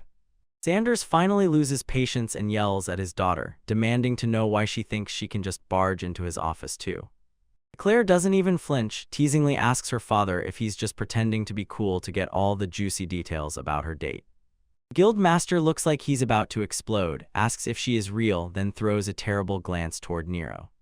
Claire looked back at her father with an absolutely innocent expression and asked if she shouldn't have followed him into the office. Nero finds himself in the middle and, stammering, says he doesn't mind her being here, although it's clear he's obviously nervous. Claire just laughs in response and says, if the kid doesn't mind, then there's no problem, completely ignoring her father. Atsu is sitting right there with a face like a thunderstorm, and his gaze grows scarier with every second. Sanders finally rubbed his head, sighed deeply, and decided to let it go for now. The Guildmaster looked at Nero and said that since he had watched the fight earlier, he needed to know one thing. He leans over the table and, looking straight at Nero, asks if it was he who said that water is actually heavy. Nero simply nods and says yes, and this comfortingly shocks Claire. She cannot comprehend that water has weight. She still ponders because a few minutes ago, seeing Nero fight with her father, maybe she stumbled upon something, and Nero wonders if she is really capable of thinking so deeply. Sanders thoughts sincerely and directly tells Nero that he might be taking this situation too lightly. He enthusiastically explains how all people on Earth have always simply believed that water does not weigh at all. Nero listens, and Suimu sits on his shoulder, and he admits that he once thought exactly the same way. But then he realized water was heavy, and those strange sensations were just the force of the water. The conversation abruptly turned when someone threw out, maybe the water spirits just decided to joke. And from this, one immediately wants to ask, do the spirits really unite with Nero to help him? Sanders instantly rejected this, saying that a simple water crest is not capable of that. Spirit users are on a completely different level. And although Nero agrees, he remains silent about the fact that his new sign is actually the emblem of the sage. The Guildmaster never tires of repeating, the general opinion has always been this spirits cause all these strange water phenomena. He explains that this is exactly what the church teaches from childhood. Sanders explains that the real problem is how Nero's discovery completely destroys everything people have always believed in. He notes that this is why Nero must keep his mouth shut, otherwise a lot of drama will explode. Sanders asks if he understood, and Nero just nervously nods and agrees to keep it a secret. Guildmaster tells Claire that the same rules apply to her, and although she agrees, Nero simply clenches his hand with the mark, admitting that truthfully he is not looking for trouble at all. Standing there, Nero recalls how ordinary water is in everyday life and how he once did not appreciate it. When he first felt the weight of water from the well on himself, he realized that before he had not noticed its true power. As if his brain had been washed and convinced that water is a worthless thing, but his thoughts are cut off when Sanders spoke again. He noted that Nero's magic is still incredibly strange, no matter what its weight is. He leans closer and looks into the eye, trying to understand if the mark they gave him is really just an ordinary water crest. Nero stammers, trying to explain something. Claire just tilts her head and asks if he means to say that the Guildmaster is mistaken about his status. Nero admits that he himself doesn't quite understand, but explains that a completely different crest suddenly appeared on his hand. Claire leans closer and grabs his hand to check, but she is completely confused. Nothing is visible there. Nero says that it seems this mark is simply invisible to other people, and because of this, Sanders looks at him with a piercing gaze. He repeated the word invisible as if he himself didn't believe it, and then suddenly came very close and caught them both off guard. Sanders moved right up to his face and sharply asked if there was even the slightest chance that this hidden mark was actually a black crest. But Nero instantly dismisses this idea, telling him that it is not black at all, but actually pale blue. Sanders calms down a bit and confirms that he heard correctly, and Nero just nods to him to keep things moving. Claire holds his hand firmly, and Nero whispered that this mark actually has a name. It is called the Crest of the Sage. Sanders is completely confused. He has never heard of such a crest, and Claire admits that she is in the same predicament. Nero involuntarily thinks, what if this crest is really some extremely rare thing, especially since the guild master himself doesn't even know what it is. Sanders leans back and asks what exactly caused the appearance of the Crest of the Sages on his hand in the first place, and Nero admits that he is not quite sure, but thinks it is because he learned something called water logic. Sanders rubs his chin, repeats the words he heard, trying to grasp the essence, and finally says he understands. Claire bursts into the conversation and asks if anything else has changed in him with the appearance of this sign. Nero ponders and says that his water magic has definitely become stronger, and it is now much easier for him to come up with new spells, so Sanders recalls the magic Nero showed them earlier and excitedly asks if he can really do even more. Nero simply answers directly and says yes, and this pushes him into X. He explained with a smile that he previously knew only 2 spells, but since the crest appeared, he has already invented about 10 new ones. Sanders and Eclair both jump up and lose their heads, shouting in complete shock. He learned 10 new spells so quickly. Sanders loses control and loudly demands to know exactly what time period Nero is talking about in all this. Nero looks very nervous as he admits that this has only been happening for the last few days, and Claire is simply shocked and says that it is incredible, even she spent a month just to start, and another 3 months to make any progress. Sanders nervously rubs his head and explains that most give up after a couple of spells, so 4 is already the highest level. He unexpectedly tells Nero that instead of just taking the D rank exam, he should go for the C rank 1-2, and this simply threw Nero off track. Claire, dressed up, leaned closer and smiled, saying that she was already ready for that exam, so if Nero gets a recommendation, they could take it together side by side. Nero asks if that is really okay, but Sanders only replies that he is just honestly assessing his strength and nothing more. He insists once again that they do not forget what was said, and they both immediately assure him that they understood. Claire turns around and notices that Dad has finally finished all the serious talks. She grabbed Nero's hand with a huge smile and happily said that the time for their date has finally come. Claire pulls Nero out of the room while he is still trying to process everything, and Sanders in the background loses his mind and shouts that he will never allow them to go on a date. Claire is not worried at all. She asks Dad to just calm down and explains that this date is actually just the 2 of them planning a dungeon expedition. Sanders starts grumbling that they are touching each other too much, but suddenly it dawns on him. He freezes mid-sentence and asks what she meant by dungeon. Nero finally cuts him off sharply, calls Sanders an idiot, and explains that going down into a dungeon is definitely not the same as a date, but it. Claire just giggles with a huge smile and says to him, "You could say that," which makes the situation even more confusing for everyone. When they walk away from the office, Nero looks at her. He sincerely wants to understand why she insists so much on him. She coquettishly winked and pointed at him. She tells him that it is because he is the very embodiment of her ideals. Nero is completely stunned by this comment, and Suimu even chirps from his shoulder, as if she cannot believe what she heard. Nero tries to bring her back to reality, pulls her back, and insistently reminds her that the only thing he can really use is water magic. Claire, without hesitation and looking quite satisfied, tells him, "That is exactly why you are perfect for what I have planned." Claire firmly grabs Nero by the hands, tells him to look at her, and begs, won't he try to form a team with her? Nero is completely shocked and asks if she really seriously wants to join forces with him. Claire leans even closer with a huge smile and says that it is perfectly natural they will go take the dungeon together.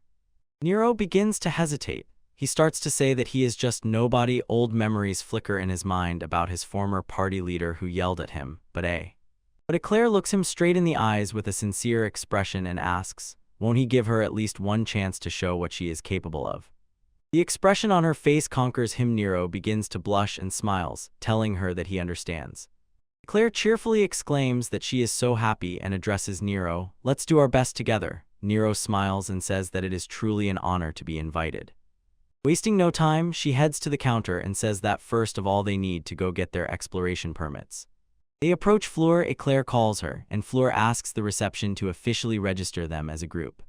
Fleur listens and looks incredibly relieved. She tells Nero that she is just glad he found a partner, and since it's Claire, now he can be worry-free.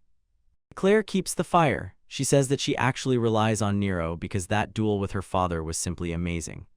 Fleur overheard and just lost her mind. She shouted, asking Nero if he really fought one-on-one with the guild master.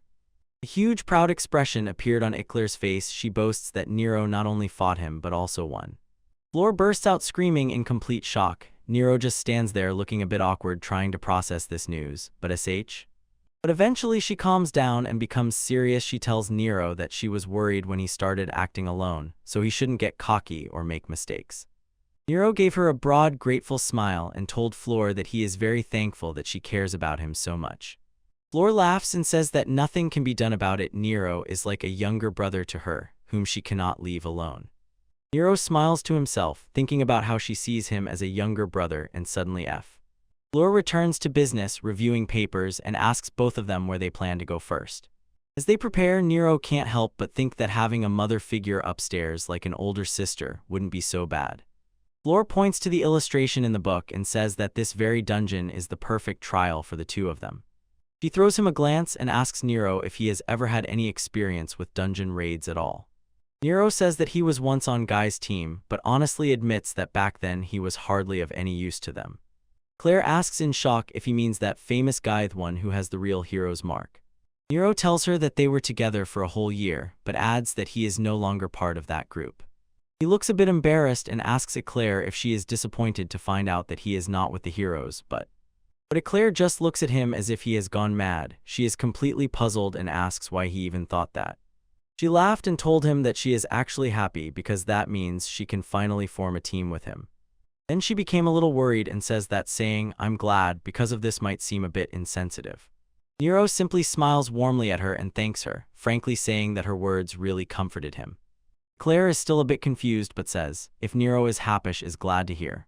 Watching them, Fleur begins to excitedly say how fresh and innocent they both are. Fleur sighs deeply and wishes to be younger, but Nero quickly says that she is still quite young.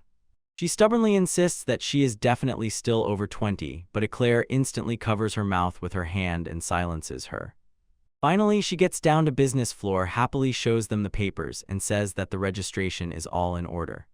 She seriously warns them to be careful, the dungeon is not yet mapped, and they both just cheerfully exclaim. The sun quietly sets over the guild, and they finish their tasks for the day. She clearly waved goodbye and told Nero that they would meet by the fountain tomorrow morning at 6. Nero tells her that he will be nearby while Suimu falls asleep on his shoulder, but when he leaves, he begins planning a trip to the church to get more holy water and does not notice at all the hooded man watching him from the darkness.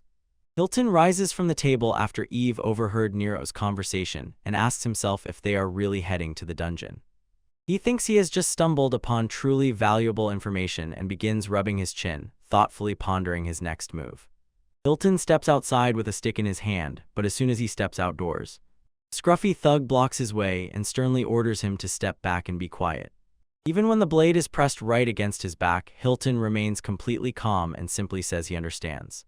The hooligan follows him into a quiet corridor, thinking he has finally found an easy victim for robbery. The guy mocks Hilton, saying that even in a robe you can see the expensive clothes underneath, and mockingly asks how much gold he is carrying. He barked at Hilton, "Give it up if you value your life," but the old man moved much faster than everyone expected. He delivered a powerful blow straight to the thug's stomach and instantly knocked the wind out of him. Hilton loomed over the guy who was crouched on the floor and asked if he really thought such a pathetic attempt would work on him. Hilton pressed the bandit's face to the floor and told him that he was definitely underestimated. Holding the blade pressed to his neck, he quietly said it would be so easy to just slit his throat right here and now. Guy starts losing control, begs for forgiveness, and admits he never imagined Hilton was actually that strong. Hilton just stares at him and asks if there are any friends nearby, to which the guy nervously nods, but the old man is not joking. He orders him to answer honestly or it's the end for him. He scared the stuttering thugs by saying that there are plenty like them, and all the local criminals are essentially one company. Hilton quietly makes a thoughtful sound, pondering the news, and it seems he has a plan. He pulls that guy by the hair and asks if he is just desperately in need of money. He smiles creepily and hints that instead of killing him, he might have a small task for him. Later, Eclair warns Nero that beast-like monsters inhabit these mountains, so the group needs to be on alert as they make their way through the forest. Eclair says that her father actually asked her to immediately inform if Nero tries anything strange during their trip, but she just laughs while Nero imagines how terrifying the guild master would become if even the slightest misunderstanding occurred. As they continue through the forest, suddenly a pack of wolves emerges from the shadows and starts growling. Nero panics a little upon seeing the monsters, but Eclair simply tells him to step back and let her handle it. She rushes forward without even warning him that going there alone is a bad idea. She is not worried at all, tightly gripping her huge weapon and preparing to unleash one of her combat co.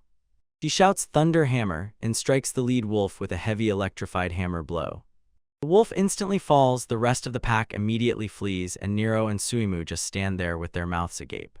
Eclair raised a V gesture and asked what he thought about it, explaining that her style combines both a hammer and a lightning bolt crest. Nero sincerely tells her that he is impressed and thinks to himself, people with double crests are really on another level. Eclair strides ahead with a huge hammer, feeling cool and saying she is glad she could show off. And then she says that she actually found a way to release even more of her power than he just saw. Nero is clearly impressed and asks how she manages to do that at all, and she just quietly smiled. He winked at him and said she keeps it as a surprise for later. Finally, they reach the gloomy entrance to the cave, and she, pointing with her finger, says they have reached the dungeon where she admits that she is actually a little nervous, while Nero is thrilled for him. The first time in a dungeon is a real adventure. Nero suddenly wondered how these dungeons seem to appear out of nowhere, and once they are completely cleared, they just disappear. He reminded himself it is completely new, so they know almost nothing about what awaits inside. When they step into the first room, Claire looks around and says the floor seems quite simple, so everything should be easy, but Nero quickly tells her to stay closer to the walls, and at that moment her foot touches a floor tile. A loud click makes her flinch. Suddenly a trap is triggered and a sharp crystal dart shoots out from the wall. Nero shouts, "Careful, look," and Davis throws himself at her, pushing her to the ground just at the moment she exclaims in surprise. Nero catches his breath for a moment, sees the projectile stuck in the rock and notices how close it was. He looks at her with a worried expression and asks if she is okay after that rough tackle. Eclair, stammering, whispered that she was fine, but they both realized how awkward it was to lie on the floor. Nero panics and runs away, quickly apologizing for the touch, and Suimu just looks at the two of them. Eclair tells him that it really is nothing especially since he rushed so quickly to protect her from the blow. She thanks him again and sincerely admits that it would really have hurt if he hadn't been nearby. This makes Nero look away. He tries to return attention to the dungeon, explaining, "If you walk just like that, too many traps are triggered, so stay close to the walls." And then he suddenly stops and stares at one section of the rock, saying that he is actually quite concerned about that wall. A swarm of crystal darts flies out from the walls, and Claire barely manages to react. She exclaims in surprise. She looks at Nero, completely impressed by how he handled the traps, and asks if he is really some kind of dungeon master. Nero smiles and, as if casually, says that he learned many tricks back in the old party. He still remembers how his old leader was a real ace at finding traps, although he always joked that Nero found them only because he himself had a twisted nature. Leaving memories behind, Nero says they need to move on but stay cautious. Turning the corner, they ran straight into a group of rat soldiers armed with swords, bows, and halberds. Nero recognizes them immediately, and Eclair whispers that these are the first real monsters they have seen so far. But as soon as she moved, Nero stepped forward and sternly ordered her to step back. He will take this fight alone. He raises his magic stone and Suimu settles on his shoulder. He begins to cast a water spell and releases a barrage of water spears that completely scatter the rat soldiers before they even realize they are under attack. Nero explains that they are only on the first floor, so the monsters shouldn't be too strong, but Eclair interrupts him. She is really panicking because he took down the whole group with one strike. Nero is just puzzled, so he awkwardly asks if he did something wrong, but Eclair assures him that's not the case at all. She says she has one experiment she wants to try, so she asks him next time to just douse the enemies with water. Nero considers it normal and agrees to just manage with simple splashes of water during the next meeting. Eclair says it's worth moving as soon as they take the loot from the rats, and Suimu chirps in rhythm. But Nero suddenly sharply turns his head and looks back. Eclair notices this and asks, "What's happening?" He feels a creepy sensation that someone is watching them, although they haven't met anyone else. He thinks that maybe it's just paranoia after all, they are deep in the dungeon. Eventually he calms Eclair down. Don't worry, it's probably just your imagination playing tricks on you. Nero asks Suimu if she can handle carrying all the found materials, and she starts vacuuming everything up while. As they moved deeper into the cave, Eclair was burning with excitement over the loot, and Nero carefully examined the newly found antidote. He says that since they constantly find treasure chests, the whole run is going smoothly. He is wildly impressed by how many things Suimu can hold, thinks how smart and cute she is, and she chirps happily. Claire says that until now they mostly encountered traps, but she is genuinely curious about what awaits them around the next corner. They enter a huge spacious hall and see a bunch of giant frogs that are just lazily sprawled on the stones. As soon as they realized they were no longer alone, the frogs immediately started croaking and raised a furious noise. A broad smile blooms on Eclair's face. She tells Nero that it's finally time to fight and asks him to start with water. Nero tells her that everything is under control and prepares to use the simple magic she requested. He releases a water jet spell. A powerful wave of water flies straight at the group of frogs, and the battle ignites. After the explosion, the giant frogs are soaked to the bone, so Nero asks if that was enough for her. Eclair tells him that it's perfect and asks him to watch carefully while the frogs just sit and wonder what's happening. She raises her massive hammer high, electricity begins to crackle around it, and she loudly shouts her move, Lightning Hammer. She is completely fired up. She yells that she's going in and strikes the hammer on the floor with a deafening scream, causing a shockwave to pass through the room. Nero is already losing his mind, shouting why she is just hitting the ground instead of aiming at the monsters. But suddenly the entire floor bursts into flames. Electricity hits the puddles and strikes every frog simultaneously with one blow. Eclair is insanely proud of herself, saying she knew water and lightning would be a deadly combination. No. Nero still looks completely puzzled, and the frogs lie there fully fried. Claire explains the electricity went through the water and reached everyone, knocking the whole group of frogs unconscious. Nero finally understands how the lightning passed through the water and exclaims in surprise while when memories of their duel surged, he realized his water shield had no chance against her electricity and Eclair just stands with a wide smile as if confirming, you hit the mark. She says that even from the swamp she was curious about what he was capable of, but when she saw him fight her father there was no doubt left. Nero just froze, staring into the distance, still a bit stunned by the thought that his water could serve as a conductor. He pauses for a moment. A new thought flashed in his mind, and he begins to wonder whether wasn't that very combination the real reason why she dragged him into this dungeon from the very beginning. Claire doesn't even try to hide it. She cheerfully tells him that this is exactly why she needed a water user. She explains that a person with a water cross is practically the perfect partner to help her give herself fully, and Nero just barely smiles, finally understanding why he is really here. Claire realized that Nero probably thinks she wants him only because water magic is considered useless, so he seems like an easy target. She looks him straight in the eyes and asks if he seriously thinks she would be indifferent to anyone as long as he has the needed element. Nero tries to say something, but he is not allowed at all when she reaches out and starts harshly pinching his cheeks, shouting that she definitely knew what he was thinking and makes him pay for it. She becomes a bit more serious and tells him that she asked him to come only because it is him she feels calmer because of him. Claire says that when she watched him fight her father, it moved her deeply, especially how much courage he had to not give up.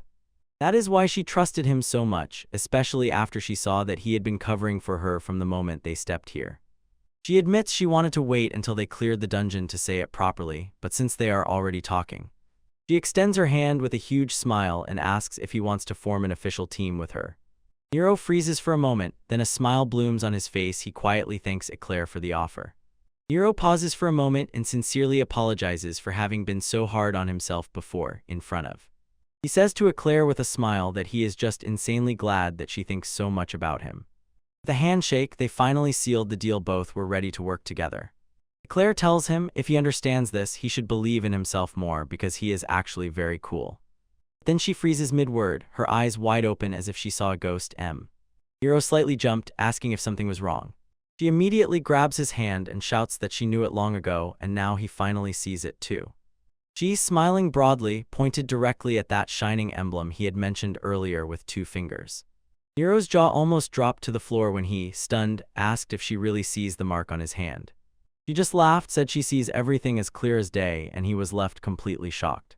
Out of habit, Nero starts apologizing wildly. He is so used to the knight leader breathing down his neck that he involuntarily flinches a bit. Claire pouted and asked why he was apologizing at all. If this emblem makes him happy, celebrate it, don't make himself guilty. She turns to that little slimy creature on Nero's shoulder and, looking at Suimu, asks if it thinks the same, but the baby is already sound asleep and completely out of it. Honestly, it's just a huge shock. Finally, the emblem is visible. She thinks for a moment and aloud asks herself why such a thing could suddenly happen out of nowhere. Nero feels that there must be a real reason behind all this, and suddenly the moment when he first received the sign of the sage comes to mind. He remembers the voice that spoke about a blessing for everyone who truly masters the principle of water. He begins to piece together the puzzle in his head, thinking that it might be connected to how his water magic reacted to Eclair's lightning earlier. Since Eclair noticed the change, they started using his magic to see with their own eyes what was happening. And Nero suddenly realizes, probably at that very moment he connected with the principle of water. That's why he finally sees the sign on his hand now. Claire listens to Nero's theory and gradually pieces together the puzzle in her head. She finally begins to understand that why his crest appeared, and she is thrilled, joyfully saying what it means. Now they will become a better team. Nero laughs and agrees with her, and Suimu jumps on his shoulder. The little one looks no less happy. Claire points forward and says it's time to return to their dungeon expedition. They are ready to move when a desperate cry for help sounded further down the path. Both froze instantly, and Nero wonders if there are any other adventurers in trouble. Eclair shouts that something definitely went wrong and they need to hurry. They rush full speed through dark stone tunnels toward the source of the noise. They reach a large hall and draw their weapons. Right in front of them is a huge creature. Standing over two boys on the ground, the beast drools and growls, looking like it is about to kill. Nero, in complete shock, looks at the monster and asks if it is really a magical red bear. Claire is completely thrown off. She screams that this is not even a high-level dungeon, so she can't understand why this high-level magical beast is here at all. The giant plant monster with rows of teeth is now Glyphlesia has hung over the area, the very threat they fought in the forest, and such creatures definitely shouldn't appear so often. But the danger stands right before them. One of the adventurers shouts for help, saying the bear has gone completely mad because it smelled the blood of a friend while Nero shouts that they need to move and help them right now. He looks around and Eclair is just standing there with some strange, gloomy expression on her face, not saying a word, and until Nero shouted her name to snap her out of that state. She slightly jumped as if she was in another world, so she apologizes and asks if this whole situation doesn't seem a bit strange. Nero and Suimu both have to agree that something is wrong in this scene, but then a deafening roar shakes the entire room. Nero barely manages to react before the red bear lunged forward, the boy on the ground terrified to death. He begs them to hurry and help before they both get killed, and Nero charged into the attack, shouting at them to beware, and Eclair reaches out and tries to shout wait, but he is already rushing straight at the monster. The red bear delivers a sweeping paw strike. It's fast, dangerous, and close. Nero shouts wildly to Claire that he doused the bear with water. Now her move should work better. Claire tells him she has already started, tightly gripping the hammer and approaching to strike.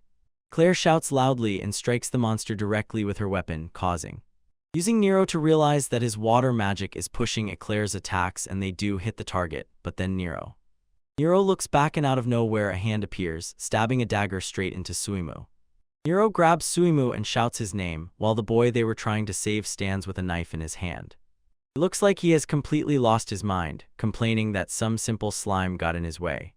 Nero doesn't understand what's happening at all, especially when another adventurer starts yelling at his friend over a ruined plan, and Suimu quietly chirps and Nero just holds him tightly, completely panicked over the betrayal. Turns out that slimes are practically immune to blades, and fortunately so, because Claire suddenly turns around and shouts at Nero at the top of her lungs, asking if he is okay, while those two boys just stand there. The boy with the axe looks irritated and says that Claire will become a real problem for them, but the other one just picks up a small object and says to his friend, "Don't worry." Claire keeps pressing and shouts at the bear to look at her, but then the monster's eyes lit up and it let out such a roar that the air trembled. Claire froze mid-swing, completely stunned by the sudden change of the beast, and before She hadn't even reacted yet when the bear lunged at a crazy speed, and she realized that it was much stronger than before. The boy with the knife smiled maliciously and boasted that the bear is now 3 times stronger and Eclair won't be able to win. Nero is in panic, looking to see if those boys had been in cahoots with the monster all along, and shouts clear. Nero tries to move forward, but the thugs block his way and firmly say that they will not let him pass. And something seemed to click in him. He remembers how strangely that bear just stopped attacking Claire. The boys mock him. They say he should better worry about his own life, not girls' worries won't change anything. Nero actually agrees with them, looking very focused, and Suimu just hangs on his shoulder. He looks at the group with pure rage and directly asks if they are even real adventurers. The blonde smiles mockingly, holding a knife and a rope, and says to Nero, "You don't need an answer, you are dying." Nero explains that he basically called them a disgrace to adventurers, or maybe they are just fakes pretending. The guy with the axe laughs, boasting about the million reward for Nero's head, which can be received by mail, and that it's easy money. He doesn't wait a second and swings the axe right at Nero's head, shouting for him to die. Just as the blade is about to strike, Nero releases his water magic to completely stop it. Nero instantly shouts a protective spell, summoning a water guardian shield to block the blow, and the armored one can't believe his eyes and, in complete confusion, screams as a powerful stream of water pushes him back. Nero doesn't give him a second to breathe, rapidly releasing water pistol magic with 3 lightning-fast shots that push that guy against the wall so hard that his helmet and axe fly into the air. The boy in the tunic loses his composure and shouts that Nero was supposed to be a weakling with useless magic. His partner with blonde hair sharply cuts in, saying he has no idea what's going on but still tells him to just go in there. Blonde tries to take the upper hand, skillfully swinging a whip, hoping to catch Nero off guard, but another thug bursts in shouting out his 3-sided throw technique, and immediately throws several daggers. Nero instantly responds. A powerful jet of water lashes the bandit right in the face before he can finish the move. The second is already on the floor, groaning. Nero glances at the last thug and tells him he is alone now. Nero silently looks at the thug and realizes his whip skills are not a real threat, because he previously controlled that beast, so he is likely the bearer of the beast tamer's emblem. And the boy proves he was right. He loudly shouted to activate the skill, and his bracelet instantly flared with bright light. Suddenly, as the boy waved it, the whip flared up and spun in the air with a loud crack. Nero tries to figure out whether it is fire or some complex element, but he is more concerned about one thing: he definitely saw the bracelet light up. He asks if that thing is a skill stone, and the bandit just laughs and tells Nero that he caught on pretty quickly. These gems are not just decorations, but special items that can give anyone crazy powers, even without the required emblem. Their rare gems are hidden in the deepest dungeons, and to activate their power, insert them into mithril bracelets. The thug roared that it was time to move and swung a fiery whip, sending a colossal blast of heat at Nero. Nero maintains stone-like calm. Suimu settled on his shoulder. He thrusts his staff forward and water begins to gather at its tip. Fire and water collided with a powerful explosion, steam and energy scattering in all directions at the moment of their confrontation. The bandit's eyes widened, sweat appeared on his forehead. He is completely losing self-control and screamed in complete shock. He looked at his wet whip, trying to understand how his fire went out when he was constantly told that water magic is useless in real combat. Nero just stands, watching how that guy's situation spirals out of control. Everyone in this world grows up believing that water magic is useless in battle, so Nero understands why he is confused. Even Nero himself used to consider it weak until his sage's mark appeared. He knows that he would never have been able to stop that fiery whip before and cannot comprehend why the world rejects the very idea of the power of water, but honestly he is not going to explain himself to such a guy, the thug. Dag cannot believe he is losing to useless magic, and Nero simply shouts water hammer and SM. A huge pillar of water sweeps over him. Then Nero looks back and shouts about pure she. She stands in front of that red bear, but the beast suddenly looks completely confused and lost. Claire rises high into the air, accelerating a huge strike from above and loudly shouting the name of her martial art, she. Shouting Thor's hammer, she struck the ground with her weapon with such force that the earth cracked and cleanly finished the fight. She looked at Nero and said that he also seemed to have everything settled. They also added that his magic is actually incredible. Nero thought to himself that the thug was probably a beast tamer. He is even more impressed that Eclair single-handedly dealt with that magical creature. Eclair understands that the red bear only slowed down because the new Nero knocked the controller out of him, so she gives him all the credit, and Nero tells her that it's not true. He admits. He confesses that he just rushed forward while it was she who noticed the trap. Eclair smiles, explaining her powerful moves charged slowly, so Nero really saved her. Looking at the guys lying on the floor, she wonders what their goal was. Nero says they talked about a reward of 1,000,000 marin for defeating him, and this leads to Eclair is filled with disgust. She calls them the lowest scoundrels for their greed, and Nero simply says they got what they deserved. Eclair decides the smartest move is to take all the guys' equipment as evidence and tie them up, leaving them right there in the dungeon. Nero knows it's cruel, but thinks there's nothing to be done. They can't carry B. They brought prisoners with them, and these guys were the first to attack them. Eclair wonders whether to leave them tied. He could just make them bait for monsters, but suddenly notices that despite apparent poverty, they have expensive highest-grade skill stones with them, and this makes Nero realizes something is wrong. It comes to its senses and grabs one of the thugs to tie him up, when suddenly a cold voice sounds. Tells her not to try. Nero immediately senses danger and loudly shouts to Claire, "Retreat!" But even before she even manages to react, a blade flashes in the air, cuts the thug's throat, and splatters blood on the floor, while Nero and the transparent clock, the other bandits, were also finished off. One fell near the wall with a whole streak. Passes right through his chest. Nero sharply pulls Eclair back and shouts into the shadow, asking who is there, but when the killer finally steps into the light, Nero is completely frozen in shock and asks why they are here at all. Nero recognizes the figure in the shadow and calls, "Hilton," but he just adjusts his monocle and calmly asks if Nero really remembers that he behaved as if it's nothing special. He indifferently says he just came to throw out some junk, and then he firmly stands his ground before the group. He again says that his only goal is to destroy the worthless speck of dust, doing almost. Nero sharply asks why he is even doing this. He says he doesn't remember anything for which someone would want to kill him, but Hilton. Sultan simply sighs. He says it's a pity Nero doesn't even understand why he is being removed at all, and then he becomes even harsher. He tells Nero that he is a disgrace to the Axis family, and that is exactly why he came to get rid of him personally. But Eclair has already had enough of this guy. She sharply cuts him off and asks who he is to speak to Nero like that this is simply. This causes a sly smile on Hilton's face. He calls her a cute young girl, but it's just bait so that he would look. He looks Nero straight in the eyes and says that he is actually impressed that such a fool as Nero managed to conquer a girl like her, and this completely confuses Eclair. She wonders if Nero is a heartbreaker. Nero just looks tired and says he apologizes for the trouble.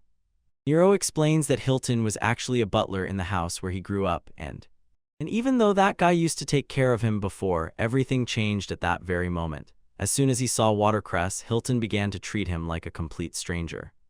Claire is completely frozen with surprise and asks if he really means the family servants, and then she suddenly exclaims, asking in surprise if he means the family of Marquis Axis, that legendary line of powerful mages. Nero simply looks away and quietly confirms it, but says that after the exile his surname should no longer matter. He turns to Hilton and demands to know why he finally showed his face after so many years, but Hilton just waved his hand as if to say, probably some mistakes happened somewhere during the whole process. His eyes froze with an icy gaze, and he throws at Nero, "Since you are still alive, although you were supposed to be killed long ago, I had to appear personally." He admits that he never thought he would have to get his hands dirty himself. Nero suddenly realized that it was Hilton who sent those 3 thugs who attacked them earlier, and Hilton just laughed and said, "Exactly." Hilton adjusts his glasses and admits that all this was a complete surprise, because he never expected that these thugs would lose to someone he calls a talentless junk. Eclair can't stand this and growls at him, "Shut up," shouting that Nero's water magic is actually incredible. Hilton looked down at the guys on the floor and thought that this magic could only help against third-rate losers, but Eclair does not give up. She presses him, insists that Nero's magic is reliable, and the only reason he doesn't see it is that he simply has no eye for talent. Suimo echoes her just like. Hilton falls silent for a moment, just repeating the words under his breath, not paying attention before he completely loses his head, calls her a freak, and shouts how dare she mock the master. Claire is completely stunned by the sudden explosion and sharply asks him what his problem suddenly is. She does not back down, looking him straight in the eyes. She says that it is obvious. he does not know how to recognize talent because Nero's magic is clearly strong, and that means. This makes Hilton cover his eyes in irritation. He says that if she feels that way, then he will no longer be able to just let it go. He looms over them and says that another Lord Nero has already declared them all completely unfit. On the throne sits a dark silhouette Marquis Giral Axis. He is the head of the powerful Axis family, and he has an iron rule: there are no talented water mages, so he decided that Nero is incapable and must die because of it. A truly frightening look appears in Hilton's eyes, and he says that his master's word is absolute law and that he never makes mistakes. He reaches out his hand to the boy and directly tells Nero that he will kill him right here where he stands. Nero does not back down. He says that this crazy logic is exactly what he expected from a boy loyal to the Marquis, and Hilton just throws out that it is selfish talk. Nero puts himself in front of Eclair to protect her, saying that he is the real target and others should not be involved, but Hilton just stands with his back turned and coldly says no to this whole idea. He turns around to tell them that their bad luck began the very moment they allied with someone like Nero, so now they all have to go, especially since he cannot forgive how Eclair previously offended his master. Nero starts shouting loudly, warning that Eclair is the daughter of the guild boss and harming her would be a big mistake, so he begs Hilton to take only him and let the others go. Eclair looks at Nero as if he has gone mad, asking what he is even saying, while Suimu just quietly mumbles something she cannot believe it. Hilton is actually laughing at them from the other end of the room. Nero looks completely tense while that guy. He rubs his face and grumbles about what a hassle it is to deal with those who do not think ahead at all. To him, it is simply pathetic. He starts walking toward them, asking if they really did not guess why he chose this dungeon, and explains that as soon as he kills them all, he just intends to die. He intends to pass it off as an accident. He points to the bodies on the ground and says he will use them to his advantage, claiming they were just undercover bandits. The plan is simple: finish off Nero and the rest and throw their bodies right next to the others. Then the guards will think that all they destroyed each other during a bandit attack. A creepy expression appeared on his face, reminding them, this is a dungeon, and in such a place, if you just leave the bodies where they fell, monsters will sooner or later appear and remove all evidence. Both Nero and Eclair both stood trembling, but suddenly Nero looked back and said to Eclair, take Suimu and run while she still can. Instead of running, Eclair just hits him and calls him an idiot. She even tosses Suimu back and forth, but Suimu clearly makes it known she will not go anywhere. Eclair moved right up to Nero's face and shouted that he must be joking. She and Suimu are his allies, so she doesn't believe that he really orders them to run away right now. She asks why even gather a squad if they are just going to disperse, and firmly insists no one will leave a comrade. Suimu chirps in agreement and Nero just stands, stunned. The moment breaks when Claire shouts to everyone, watch out, and a huge blade flies straight at them. Hilton looks completely bored. He says he's impressed they lasted so long against his chakrams, but he's just tired of this drama and wants to end it as soon as possible. Looking at them through the sight of his weapon, he said that all their talk about escape is pointless. He never intended to let even one person go. His gaze darkens. He says he will send them all to the other world together so they can keep each other company in hell. Spinning a few more blades on his fingers, he decides to give them one last history lesson. His emblem is a thrown weapon, so he is a master of every thrown projectile. He doesn't waste a second, shouts the name of his technique, guided throwing, and sends a barrage of whistling blades into the air. Nero steps forward and extends his hand, summoning water magic, the Water Guardian's shield. A huge wall of water appears just in time to catch the attack. Claire stands, mesmerized by the shield, and says it's incredible. She had no idea water magic could do that. Hilton gawked at the giant water shield, sweat running down his face, and he couldn't believe it. Is this really just water magic? He calls the display incredible, but meets a grim look and coldly says that now he will not let them leave here alive. Blades whistle in the air all the time and crash into the water wall with a roar, but Nero stands his ground and does not retreat to protect Claire. Looking back and shouting to Claire and Suimu to watch, I feel the pressure of the attack is already becoming too strong. Suddenly one of the chakrams breaks through the defense and hits Nero's side, making him hiss through his teeth as blood splatters. Suimu chirps in panic and Claire shouts, Nero, watching her friend get wounded right before her eyes. Hilton just smiles, spinning another blade, and tells Nero that it is precisely because you care too much about your friends that your own defense is so weak. Claire's expression changes completely. She tells herself that she is not just someone to be protected, and rushes forward with a hammer in hand. She lunged forward and slammed her giant weapon down with a powerful explosion of force. She resolutely decided to end this fight herself, but dust slowly settles and Claire just stands looking around the empty room, wondering where that guy disappeared to. Nero sees movement at a bad angle and loudly shouts to Claire, "Look up," but Hilton is already moving too fast, literally running on the stone walls. Claire loses her head for a second. She is in complete shock because this guy is just running on the walls as if it is perfectly normal. He is just a blurred spot, bypasses them, and finally appears right behind their backs, and they barely manage to react. Hilton adjusted his glasses, looked at them eerily, and said that the advantage was now definitely on his side. He begins to release even more power, declaring that he will give them a real reason to lose hope, and his blades are engulfed in fire. He releases a huge dark explosion right where Claire stands, arrogantly boasting that he will knock her out first. Nero screams her name as the explosion hits, but immediately sees what will happen next.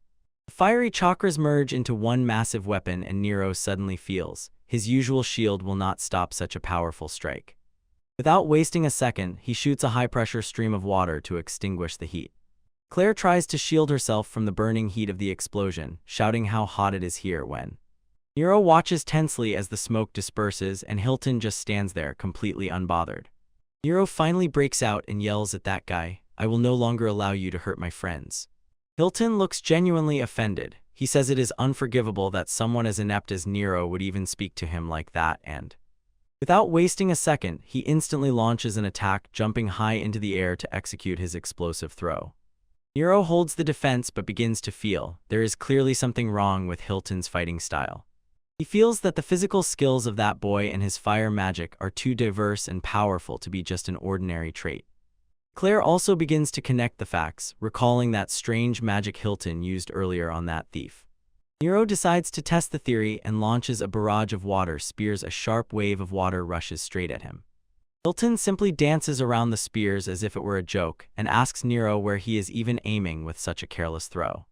An expression appeared on Nero's face as if he had driven that boy exactly where he wanted, and he says that everything is going exactly according to his plan. So Hilton is suddenly gripped by panic. He realizes he has been hit, and looking at his hand, he sees blood dripping from a fresh wound.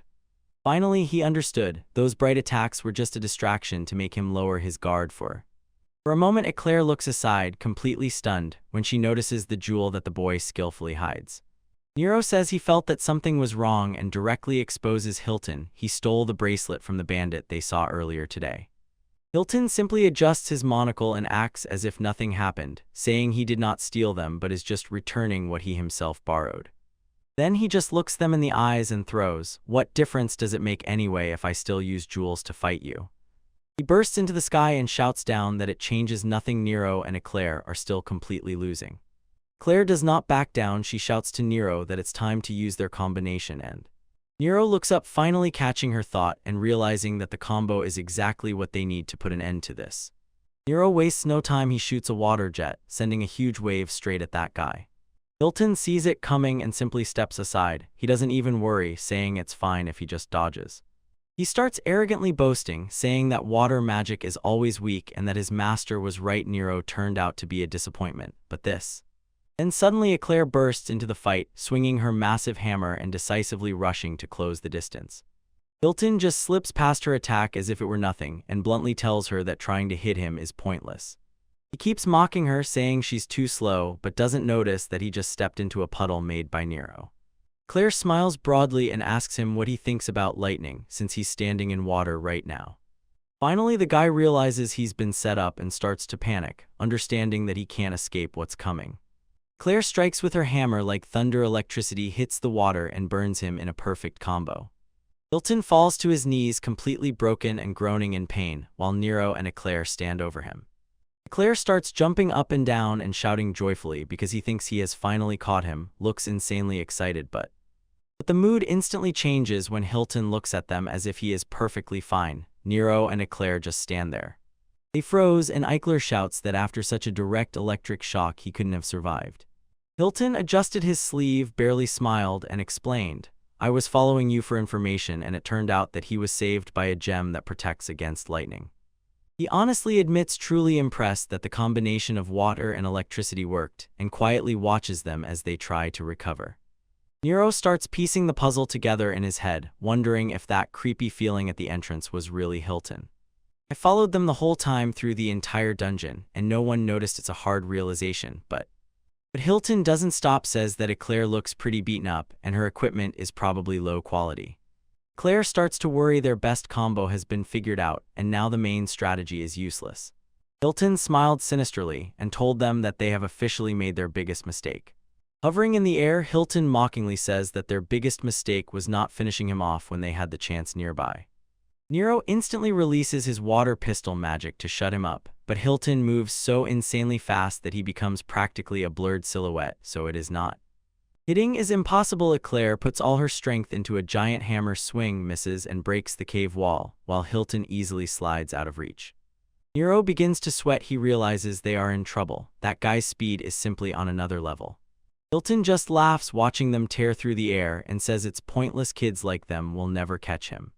Nero barely manages to react when the attack comes around from behind. He realizes too late that they are being toyed with, and it hits Eclair directly. She screams from the blow, and even little Suimu looks frightened. Nero shouted her name, looking around in full panic to see how badly she was hurt. She clearly tries to brush it off with a weak smile and tells him not to worry, saying it's just a scratch. But Hilton is not impressed at all, just looks down on them arrogantly and says that in the end they are just dust. Nero grits his teeth in despair and quietly curses under his breath because everything is only getting worse. He thinks about how much he wanted to break free from that old family life, especially now that he finally started over as an ordinary person. He asks himself if that man will not even leave him this small piece. He raises his eyes to Hilton, who is just hanging there. He looks down with a smug smile and admits that he is really surprised Nero actually managed to cause him at least a little harm. Hilton tells Nero that at first he only wanted to get rid of trash like him, but now he has somewhat changed his plan. He points his finger down at Claire and Suimu and grimly says that he will start by getting rid of the woman and the slime first, promising to carry out such a brutal reprisal that Nero will spend the rest of his life in complete remorse. Nero was left standing in complete shock, barely able to comprehend the crazy things pouring from that man's mouth. Nero tightly grips his sword in his hand, his heart burning with rage because it was Hilton who expelled him, and now threatens the first true friends he has ever had. He forces himself to focus and realizes, unleashing his acid rain magic across the entire square is probably the only way to stop this guy. Nero understood if he lets loose his powerful magic here, the explosion will easily affect Claire and everyone else. He forces himself to think deeper because he must make sure that Claire returns safely to her family, something he himself never had. Suddenly he clearly recalls the moment from the day he first met the guild master, walking along the road to the guild hall. Then Sanders Thor noticed that Nero was acting strangely and asked him what was wrong. So the big guy just waved it off and laughed, saying he just remembered how they used to play together long ago. Nero remembers the soap bubbles from that memory and wonders if he can use them in this narrow dungeon, but quickly realizes that this is not enough. And then it dawned on him, if he combines the bubbles with the reaction from how Hilton's fire hit his water earlier, he releases the magic of acidic floating bubbles and immediately covers everything with a massive water smoke screen that fills the entire space. Claire looks in complete shock and cannot comprehend how water magic could have done such a thing, while Hilton froze completely confused, trying to understand why a strange warm fog suddenly appeared around him. Hilton shouts that it doesn't matter, calling it all a desperate smoke curtain. He rushes straight into the white mist, thinking he will just break through, but he immediately falls to his knees, clutching his face and not understanding what is happening, and Nero tells him not to move.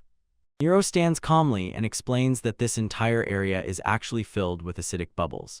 Leaving Hilton pressed to the ground, he could barely comprehend the trap he had just fallen into. Hilton cannot believe that Nero possesses water magic with acidic properties and suddenly realizes the smoke was just a trick to hide the bubbles. He tries to act tough and says that Nero is stuck too in this mess. He can't see anything, can't aim or move. Nero just smiles and says that for him it's actually a little different. Hilton remained completely confused and could not understand at all what that guy was planning next. That guy is just lying there while bubbles float around him, completely captivated by Nero's flow. Hilton is sweating like crazy, panicking and pleading with them to just stop. He tries to brush it off and offers a deal. "I'll let you go, but only if you join my side," he tells her. He went so far as to promise to use the power of the Axis family to support her house. Claire doesn't listen to this. She raises her massive hammer, energy bursts around her, and she screams that she will never forgive him for offending Nero. Suimu is sitting right on her head, and she loudly shouts her move, Thor's hammer. The attack hits Hilton directly. A powerful shock runs through his entire body, and he lets out a loud scream. The blow throws him back. He groans in pain, and bubbles float around his battered body. Nero watched all this, stunned that the guy hadn't passed out at all after such a hit. But he still steps forward and tells Hilton that it's time to just surrender. Nero and Eclair stand their ground, clearly stating, no matter what his family is, he will pay for what he did. Nero and Eclair stand over Hilton on the cracked battlefield. He is down but still babbling, saying they are empty-headed trash. Adjusting his monocle, he tries to take all the blame upon himself, assuring that the powerful Axis family has nothing to do with it, and that he acted completely alone. Hilton smiled at them condescendingly and said that if Nero thought this would be some great moment of revenge, then he was too naive. But Nero is not moved at all by that chatter. He simply tells the guy that everything he says is nonsense, and he doesn't care about his excuses. Pointing the stick directly at the villain, Nero coldly said that whether he followed orders or not, it changes nothing. He is still a criminal, and his end has come. Claire rushed to back him up, shouting that Hilton is finished anyway, and Suimu, sitting on her head, chirps, showing that he agrees too. Hilton just starts laughing while they climb into his coat and mockingly says that it is precisely the belief that he is already finished that makes them so weak. Nero sees him reaching for something and realizes it's a trap. He instantly stretches out his hand and shouts to Claire, "Hide behind me before it's too late." He raises the shield just at the moment when a huge, blinding flash of light erupts. Hilton shouts a final farewell and rushes away, and Nero, squinting from the light, yells at him to stay put. Nero rubs his eyes, irritated. The blinding flash turned out to be just a distraction so Hilton could slip away. Claire rubs her eyes and whines about how bright it was, and Suimu chirps, fully agreeing. Nero looks around to check if they are both okay, but immediately starts apologizing and says that it is all his fault. His apology did not work. Claire and Suimu looked at him with such dark and terrifying glances that he froze. Suddenly, Eclair starts waving her arms, hitting Nero again and again, and shouting that she is tired of his attitude. She knocks him off his feet. He howled when he hit the ground. Leaning to the right over him, Eclair sharply poked him in the cheek and said that he still behaves as if he is responsible for everything alone. She kept poking him, reminding him that they are one team, so the hard work must be carried together. Suimu also jumps up, poking Nero in the head, and chirps as if just as irritated as Eclair. Seeing how much they really care, Nero finally smiles and sincerely apologizes to both. Nero smiles widely at them and promises that he will no longer try to do everything alone, although he is quite embarrassed. Eclair says that it is good to hear, but then comes up close and asks why he is blushing so much. Suimu chirps briefly, as if asking the same thing, and Nero just stammers and tries to come up with an excuse for why he blushed. Eclair is still sitting right on him. Finally, Nero spoke and, a little awkwardly, asked if she could maybe get off him soon. She realizes what she is doing, jumps back, panics, and apologizes like crazy, and Nero tries to tell her that everything is fine. As soon as everything calms down, Nero says they need to report all this to the guild, and Eclair fully agrees that this is the right decision. Nero says that other thieves were killed the same way, so they probably need to go deeper into the dungeon. The rescued adventurer silently watches as Nero explains, they need to make sure this place is safe for the next group passing through here. Meanwhile, Hilton limps through the cave, clutching his side and whispering curses under his breath because he was boiling with rage that a bunch of people he considered just trash actually wounded him. Suddenly, out of nowhere, a small rat-like monster in a vest with an axe jumps out, screeching and lunging at Hilton, but Hilton didn't even flinch. With one smooth blade movement, he sliced the creature in half. He was bursting with anger, whispering curses under his breath. How could some petty scum bother such an important person like him? His wound still hurt, and he shouted that it was all because of those pests he was tracking. He caught his breath and adjusted his glasses, gathering his thoughts to get back in the game. Suddenly, the knight leader and his retinue appear, and the leader just laughed and said it was some crazy coincidence to run into him here. A grim expression appeared on Hilton's face, and he whispered to them, "Listen carefully, the people we need to kill are right ahead." He says that their targets are now like wounded rabbits, so finishing them off won't be difficult. The knight leader says with relief that it's nice to hear and believes they are indeed lucky, with which Hilton fully agrees. before telling the group that they need to stop dawdling and immediately move to catch up with their targets. Hilton stands there like stunned, completely frozen, can't even comprehend what he heard and just lets out a surprised sound. He looks at his hands and groans. Blood is still dripping, his hands are completely broken, and he trembles from pain. He loses his head, screams at the top of his lungs, while the knight leader and the rest of the company just stand over him and watch him fall apart. A smug smile appears on the knight leader's face. He tells Hilton that with such hands his famous throws are now practically trash. Hilton, all sweaty and panicked, raises his eyes to them and asks, "What the hell do you think you're doing?" Realization begins to dawn on him. He looks at them in horror and asks if they seriously intend to betray him right now. The knight leader simply steps forward, his armored boot loudly striking the ground, and he tells Hilton, "You can't even call this betrayal." He looks Hilton straight in the eye and says he never considered him a teammate, rather cold way to end everything. Hilton just looks back, eyes wide open behind his glasses, completely stunned, and can only quietly curse under his breath. Finally, Hilton broke free. He shouted at them one last time as he ran away with all the strength in his legs.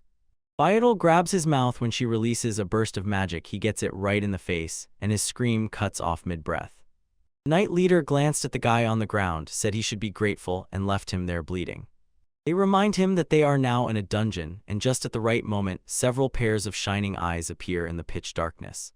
Giant rat monsters look down at Hilton, who can barely breathe, and the knight leader says the inhabitants of this place will surely make a meal out of him.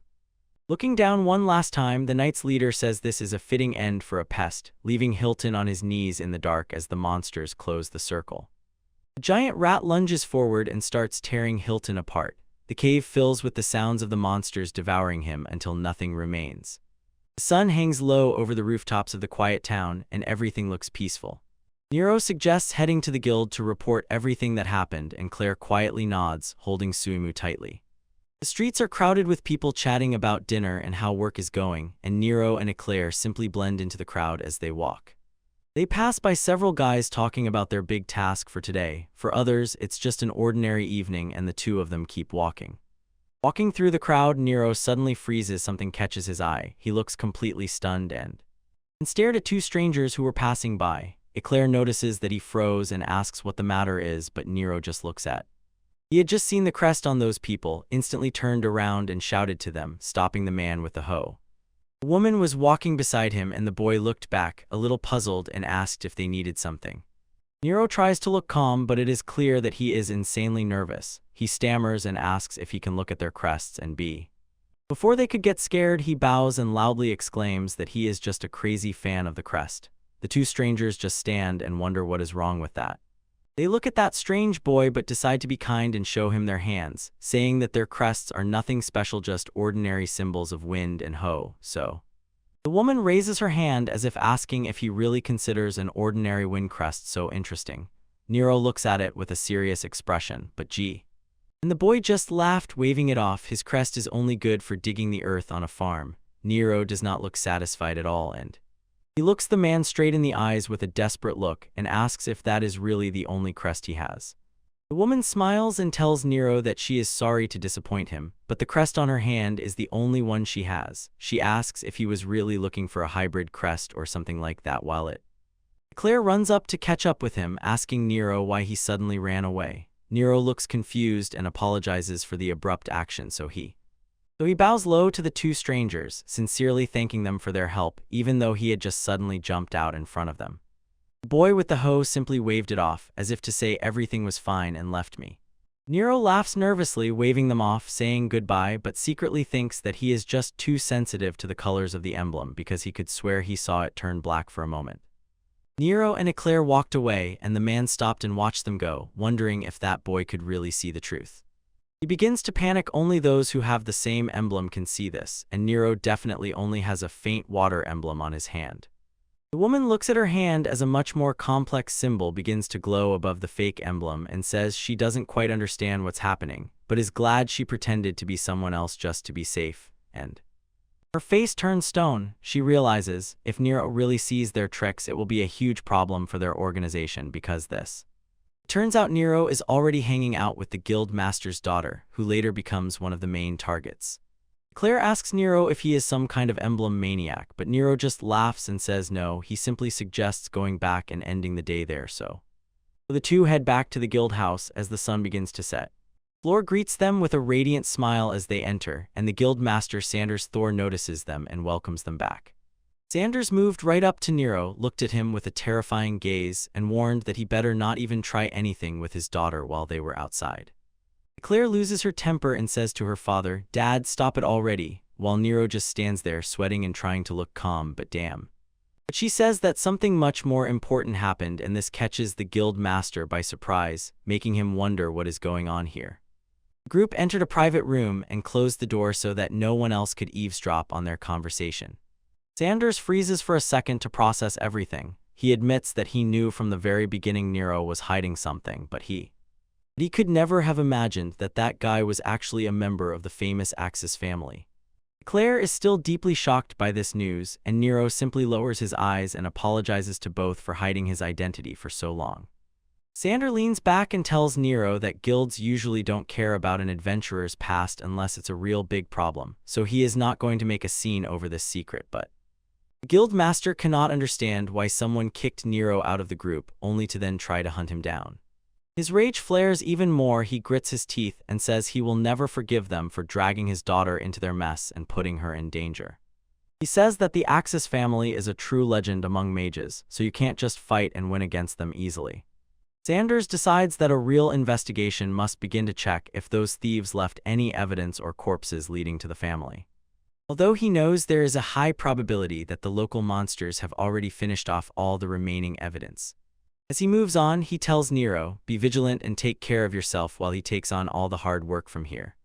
Claire quickly agrees, telling her father that when it comes to serious matters, she is actually quite reliable, but Sanders just waved it off, picking his nose, and that plainly screams, she is still the one who will protect Nero. She turns to Nero with a wide smile and announces that they are officially forming a team right now. Sanders becomes serious, considers the situation, and again says that Nero is the one targeted by that family. Claire does not back down and tells her father, if he tries to make them surrender now, she will be insanely angry. Sanders finally smiles and admits, danger is just part of the job when you are an adventurer. Claire agrees and immediately grabs Nero, pulling him away and saying they should go eat something together because Sanders just stands there with a dark, frightening expression on his face, as if he does not believe what is happening. He bursts out, he yells at the top of his lungs, warning Nero not to even dare touch his daughter. Nero yells back that no way, and Claire just sighs over her father's excessive protectiveness. Night falls over the city, and everyone goes out to meet the evening, moving forward. Nero is a bit stunned by how fast everything is rushing and asks distrustfully, "Did we really only talk about food?" Claire tells him that this is their first day as a team, so we need to go out and have fun and get to know each other better. Claire points to a spot further down the street, noting that even Suimu looks excited about this choice when they squeeze through the swinging doors of the tavern and receive a lively greeting from the waitress running between the tables. The place is packed, so the waitress quickly explains the situation and asks if they mind sharing a table because Claire says she doesn't mind at all, and the guy who was already sitting nearby cheerfully exclaims and thanks them for joining. The waitress approaches the group at the large table and asks if they mind if someone else sits down and gooey. And the guy at the table says it's no big deal, but Nero and Claire freeze in place when Nero clearly understands who is sitting there. At that very moment, the night leader raises his head with a face full of pure irritation. The waitress wished everyone a good meal and left, leaving the two groups in complete silence, staring intently at each other. Thea jumped up and shouted Nero's name as if she couldn't believe he was really standing right in front of her. Serena says it's a crazy coincidence to run into him, and the night leader only looks at their appearance with hatred. Eichler looks at the strangers and asks Nero if they are really his friends. Nero nervously admits that they definitely know each other. Sophia jumps up with a smile and introduces herself as Nero's former squadmate. Claire is simply stunned. She asks if these people are really the squad of heroes Nero once belonged to. Nero tries to smooth things over, introduces the group to Claire, and says that now he travels with her, but Sophia's smile becomes sinister as she repeats Claire's name and suspiciously notes how strangely close the two are. Fia's facial expression is so intense that Nero begins to feel something bad and wonders why her smile gives him a real chill. Nero tries to cheer up the company a bit, saying that a lot of time has passed. Claire is new here, so it's better to let the past go like water under the bridge. He even jokes, making a pun, saying everything should become water under the bridge because he has a water crest.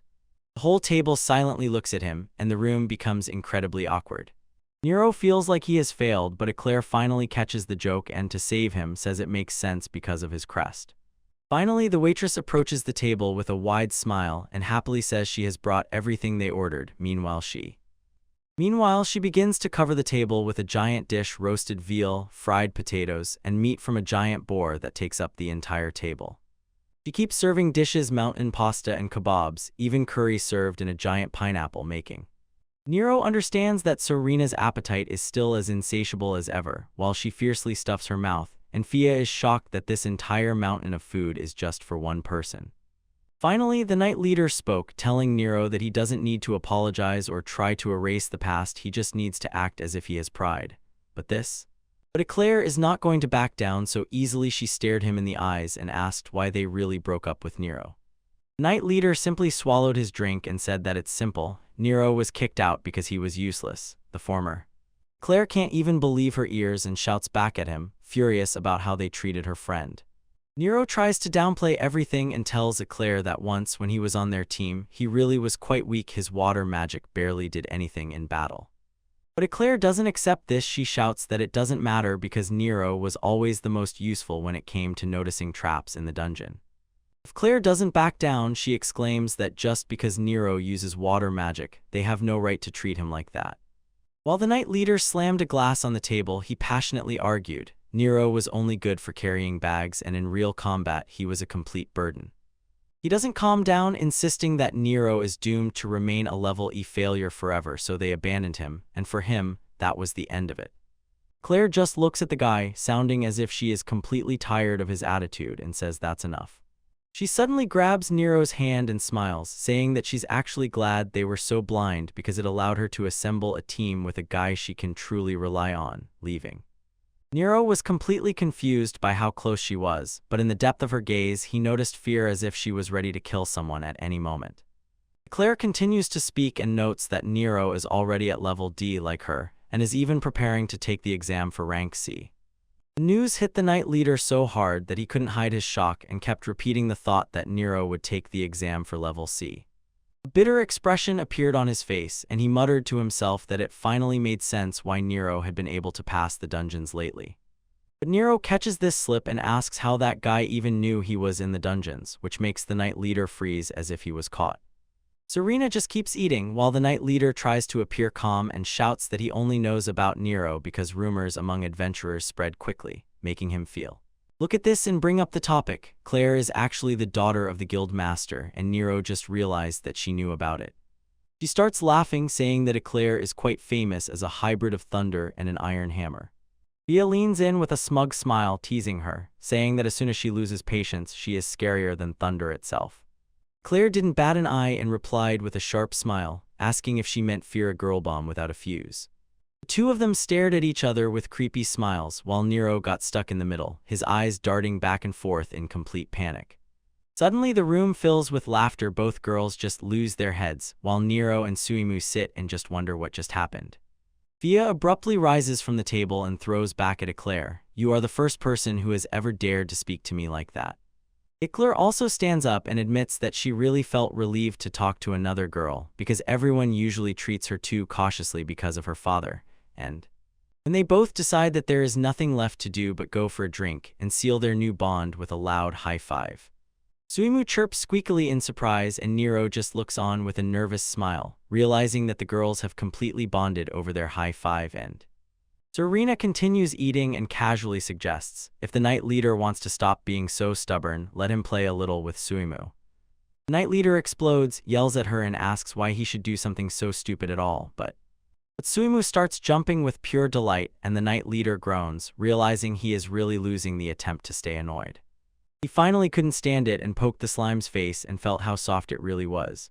Suddenly he steps back, his face burning red, shouting that that's enough because behaving like that is completely beneath his dignity, although he immediately becomes serious again and asks Nero what trick he used to find a new team so quickly and start climbing the dungeon. Nero sincerely tries to explain that he simply learned to better control water magic, but the knight leader sharply cuts him off, saying that water magic is useless in battle.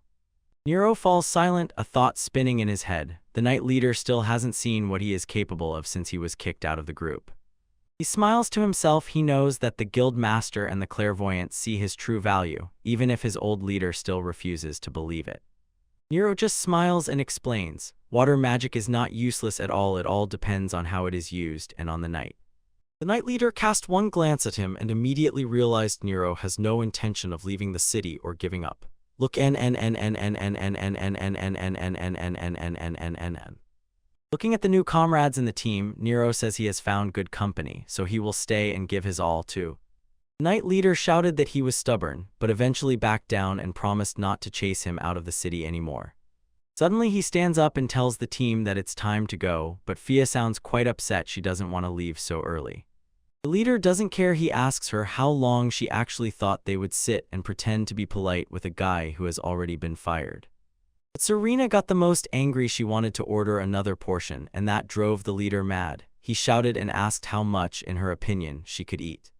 The night continues and stars appear over the quiet city streets, but the floor itself turns back and suddenly two clearly drunk guys catch her gaze. One of them starts behaving too friendly, leans closer with a disgusting look and asks if she is free to go for a walk with them. Drunk Thugga nervously laughs, points at his friend, and tells Floor that it's just a random pickup because the other one is quite drunk. But suddenly, a mysterious woman appears from somewhere and asks if they really intend to entertain her tonight. The drunk hooligan B even jumped up and shouted that he would show her the real thrill, and his friend is shocked that they actually got lucky. And when they stand under the bright full moon, the woman simply raises her eyes to the sky and says how beautiful it is. The guy in the overalls leans over in his clothes and says that such a night seems to drive him crazy with delight. She just smiles in response. Strange spirals swirl in her eyes and she commands both to look straight at her. Two guys are completely stunned, say that her eyes are so beautiful, as if pulling them inside, and then she simply squeezed past them and walked on, leaving the two standing like statues. Later, another group walking down the alley noticed them. Both were standing there completely motionless. One of the guys burst out laughing, asked if they had drunk too much, and told them not to fall asleep standing up. Two thugs under the moonlight completely lose their minds. They shout at the top of their lungs and clutch their heads, looking as if they have completely gone insane.